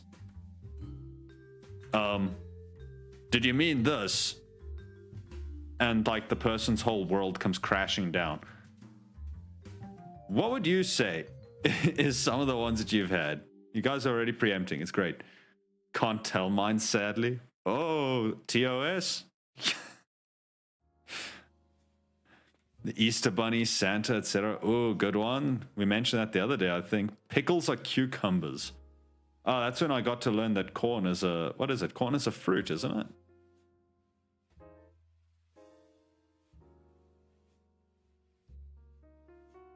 Yeah. Ah.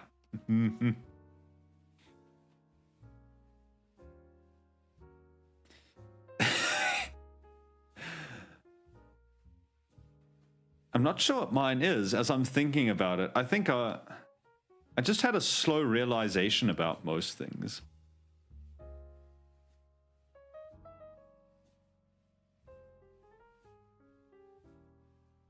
I think if anything, it would usually be like, if especially, okay, you know when you hit the teenage years and everyone starts discovering the sex, like the sex words, whatever.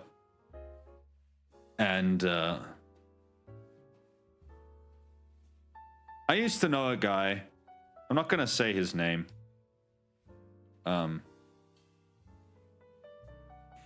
Poor bastard, his initials, he was one of those people with like a name. Right, he was one of those people with a name. Wow, big revelation there. He was one of those people with a name that's like technically two names joined by a hyphen. Right. You know, somebody with like that, like James Charlie or something, you know. And this poor man, his initials were B and J. And because of that, you know, as a kid, you don't necessarily know any difference. So we used to call him BJ. And yeah, one day he asked us to please stop calling him BJ, and none of us quite knew why. Well, I didn't know why, at least. And so I asked, and he eventually had to sit down and tell me. And that was an interesting experience. That was how I discovered what that was. My mom always says mine as well instead of might as well. I finally got onto AIM and AOL. I typed it out. My friend was like, what? I Googled and learned. Well, yeah, there's a bunch of those that people say wrong, though. Like, take it for granite instead of take it for granted. You take it for granite.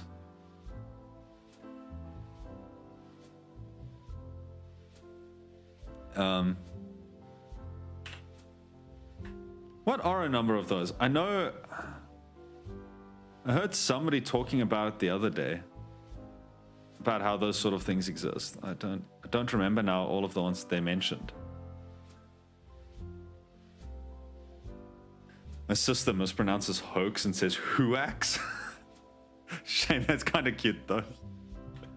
She's trying her best. She's trying her best.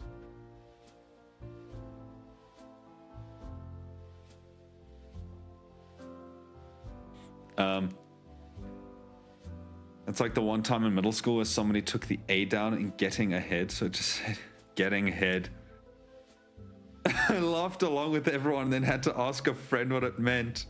Yeah, because you don't want to admit that you're the one that doesn't understand. Shame. I think it's a little bit harder. No pun intended. I think it's a little bit harder when like your initials form a sex euphemism in general. I mean, I also knew a guy whose surname was Dix. Like, he insisted, he swore up and down, left and right that it was pronounced a different way, but it was spelled Dix. So whenever someone met him for the first time, they would like whenever the teachers took registering class for the first time in the year, and they'd never met him before, so they didn't know what he looked like, and they didn't know about things, and they would always like take register and like they'd call out and ask for Mr. Dix. You know, they ask like, all right, is Mr. Dix here? And he'd have to go, it's not Dix. Nice to meet you, Mr. Dix. Yeah.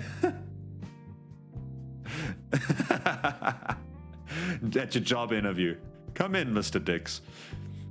That one works on multiple levels.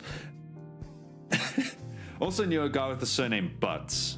Literally Butts.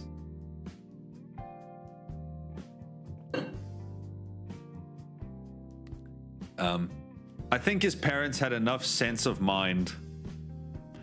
Yeah, I was about to say, his parents had enough sense of mind to not call him Richard.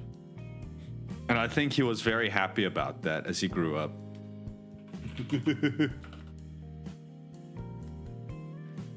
Ah, Mr. Dix, I've been expecting you. The name's Dix, Richard Dix. What an intro. What an intro.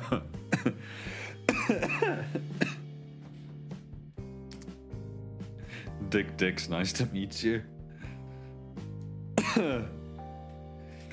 Yeah, shame.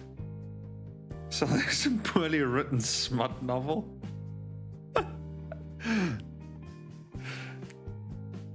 The name's Dix. Richard Dix. Yeah, I could see it. That feels like a really poorly written smut novel, as you put it, or a very standard porno, I guess, in terms of their name creativity. Why did you call me, Mom? Why did you call me Richard Dix? We really don't like you. Sorry. Yeah, Mr. Dix and Mr. Butts. Part of me really hopes that those guys met each other later on in life and started a business together. Like, you got to admit, that's a name that you would never forget. Like, in terms of businesses, you're never going to forget the business called, Dix and Butts. Or Butts and Dix. Like, you're never going to forget that business. And they could be a law firm, right? They could have been like they can be the most upmarket, exquisite law firm. But if you ever get into trouble, you have to call, Butts and Dix and get them to bail you out. So, yeah, that would have been interesting. Part of me hopes that it happened. I know more than likely it didn't, but we can dream.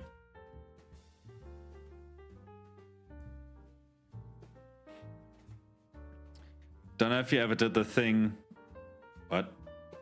where you spell your name backwards.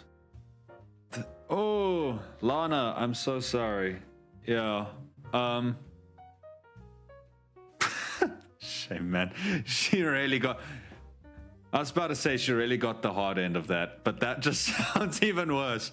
I'm not gonna... so, she drew the short straw in terms of... Hannah was always all right. Yeah, Hannah had a palindrome. That was nice. Lucky. Yeah, I mean, I knew a girl whose name... Yeah. I won't give the entire name, but basically the first 4 letters of her name were A-N-A-L. And, when you're in 4th grade, no one knows, no one cares. When you're in 8th grade... people suddenly find your name funny. And I actually felt a little bit sorry for her. Because that was how a lot of people would just remember how to spell her name, was they would just first write out anal and then add on the rest of the letters as needed. So I felt a little bit sorry for her. Poor girl. Yeah, I think she's doing all right now, though. No idea. I haven't stalked my old schoolmates in a very, very long time, so I have no idea what she's up to nowadays. But I'd like to think that she turned out all right. I'd like to think that,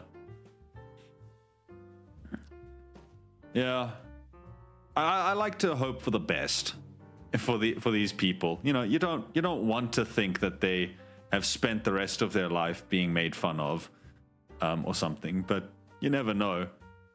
Poor kid I knew of last year was called Valentine. That's unfortunate. I don't think it's the worst name, but I would just feel like it's lazy, honestly. I think if I had to have been just named after a day that happens, I would have been a little bit more unimpressed. Then again, I think I'm lucky that I got the name that I did, because I believe my dad always told me that the choice of names was either between what I ended up getting or what was it? Mom, do you remember? I think it was like Rumpelstiltskin. I think that was like the two choices. So I think I turned out, all right. I was there for Valentine's to see what happened. Christmas would be worse. Yeah, okay. Valentine, because you still get people called Valentine. You know, so that I could still get if you were just like Christmas. You know, it's like, was it Kanye who named his child North or whatever so that they could have Northwest? As like, guys, don't make a joke out of your child's name, all right? They have to live with it. Please, please don't. For anyone in chat, if you ever have kids, please don't turn your kid's name into a fucking joke. They do have to live with it. Kind of been serious about that though, surely not. No, I don't think he was serious, but it was, well, growing up, he was always like, oh, it was either going to be my actual name or Rumpelstiltskin. And I always took him very seriously. I thought he meant it. I thought he legitimately would have called me that if my mom hadn't convinced him to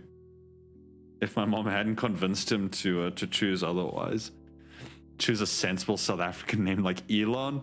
No, I don't even know why they chose Elon. I don't know anyone else in this world called Elon, so I don't know where they got that fucking name from. It's not even like you can say it. And there's what does it mean? Elon name meaning oak tree. It's apparently Hebrew.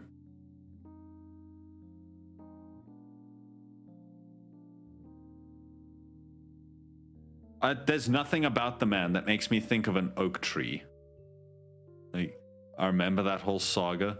What do you mean saga? Now you're just making me think again that it was actually a legitimate name on the table.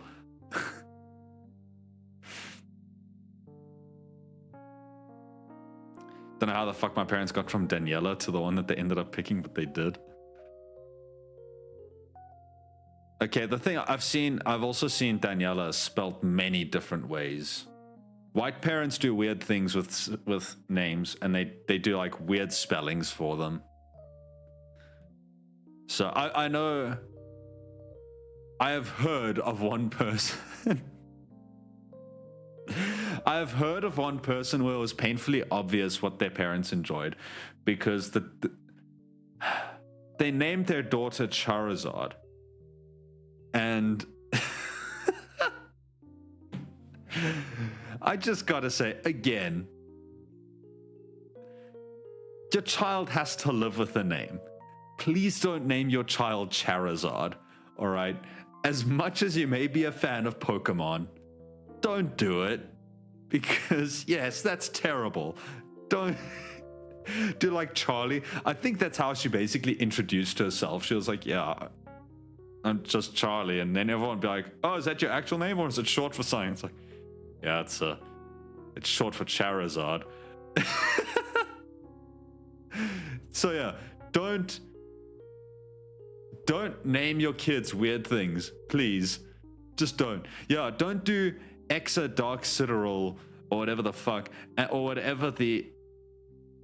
How do you pronounce that? I remember there was a guide for how to pronounce that. How to pronounce the name of Elon Musk and Grimes' son.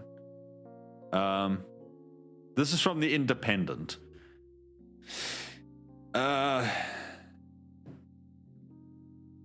Okay, the meaning.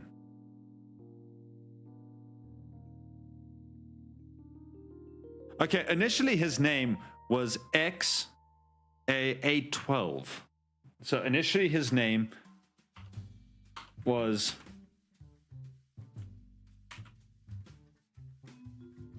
fucking, let's copy this. Initially that was his name before they decided to replace the 12 with the Roman numerals instead.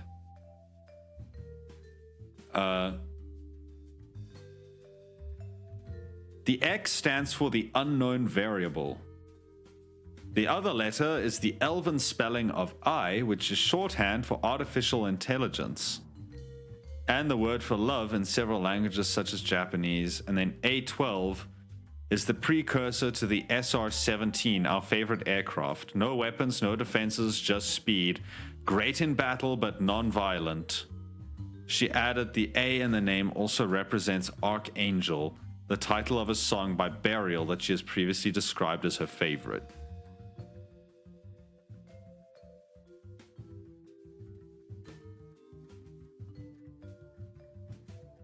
They're not even in agreement about how to pronounce it. So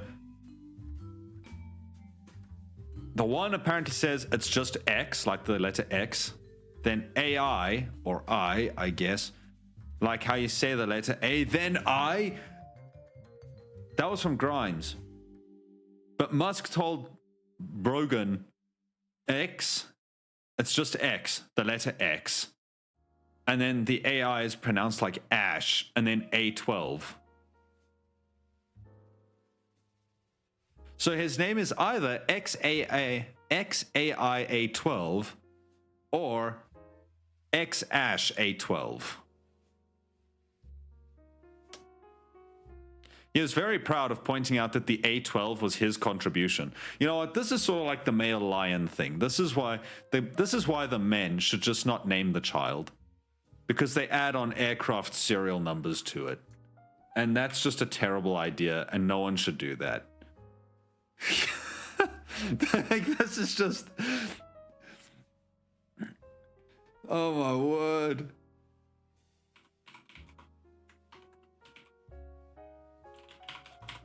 Like, thank goodness, like, the kid didn't, you know.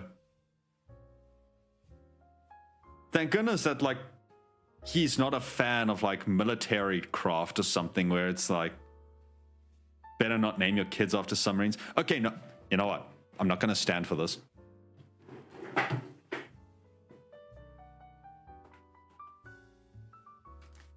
Because there were some very good names for submarines. That's the US. I want the British. Where's the British Navy? I think, though, they're generally named after fish. Hang on, let me find the submarines. Here we go again. You brought this up. You made your bed, lie in it. So yeah, you have Oberon. Oberon's a good name. Oxley. Odin. Orpheus, Osiris, Oswald. Oswald is a good one. Oswald's a very good one. Proteus, Pandora.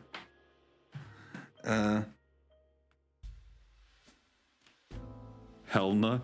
You don't want an Oswald? They're all just O names. That's because that, in fairness, that was the O class, which is why they all had O names.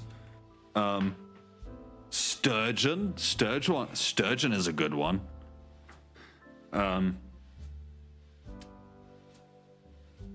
Sterlet. Nice. Snapper. Snapper's a nice one. I like it. It rolls off the tongue. Triton.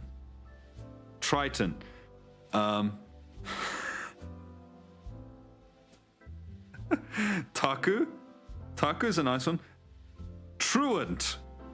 That's a tetrarch. Tetrarch. There we go. Where's the P311?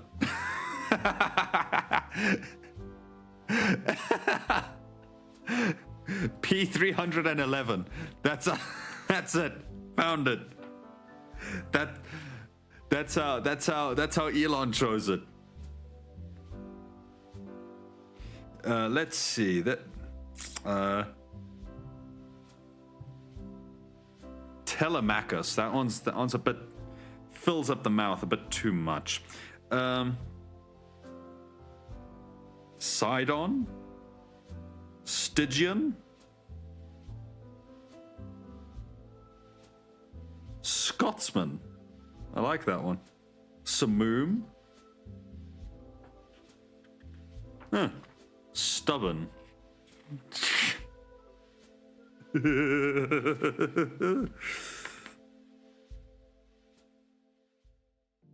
Alderney. Alderney is good. Oh, there's Andrew. Andrew is so middle of the road. Like, that's... You can't go wrong with Andrew.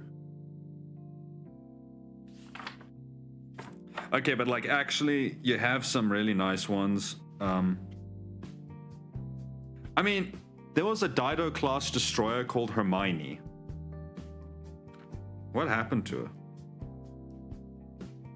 She was torpedoed. She was sunk in 1942. But Hermione still existed. She was still a Penelope, Aurora. Galatia is a little bit weird. I wouldn't call my kid Galatia. Hobart. Hobart. I like Hobart actually. It's a nice round word. Let's see. No, I'm not gonna call my kid Australia. Smiter.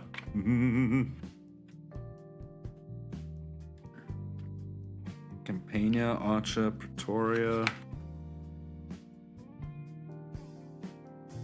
Ravager. Smiter? I hardly know. Okay, good one. Usually people are reaching a little bit with those ones, but I'm going to give that one to you. That one was really good. That one actually really works well.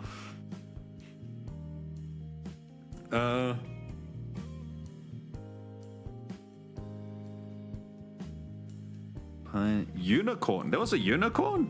What class was she? Literally a unicorn class air fleet carrier. Nice. More you know. Australia, a fictional kid. That's what I'm calling my kid. So currently my kids are all called Australia and Canada. That's the name of my kids apparently, because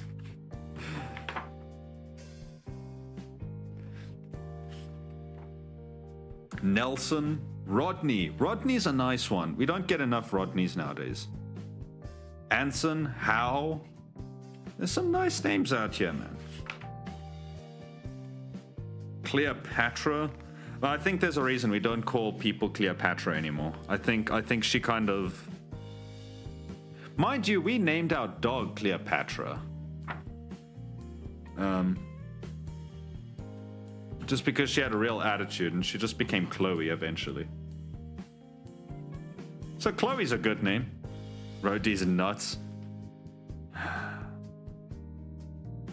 You know what? On the topic of a D's nuts joke, I guess that's the sign that we're ending for tonight. I named my dog Maleficent. If it fits. Sometimes you have to change the name just to make it a bit more appropriate. Oh, it's fine. I think I've been chilling in the art tag, just chatting now for a little bit. So technically, I should have changed categories, but not the end of the world. Let's see. Does Chumba take raids? Chumba takes raids. All right. We're going to go raid Chumba. Chumba's another VTuber. Normally I don't get to watch her content. Normally I miss her. But yeah, she's a little unhinged. If you think I'm unhinged, she's worse. But still, she's playing The Walking Dead, the Telltale ones, so it should be fun. Don't spoil anything, obviously. Oh, it's her birthday subathon. She's still gonna be around for the next 13 and a half hours, so plenty of time, guys. Thank you for watching. We're gonna finish doing the shadows and highlights on this one that we did today tomorrow, and we'll start on the back. But then tomorrow I also actually want to play some games. I need to make some more headway with the games. Hopefully better games than what Dark Forces were. But guys, thanks for watching. Thanks for the company. Thank you everyone, and goodbye, good night to Snacks, Sloan, Mindy, Nick. I don't know, maybe Clicks is still lurking. But everyone, thanks for watching, and I'll see you tomorrow. Goodbye.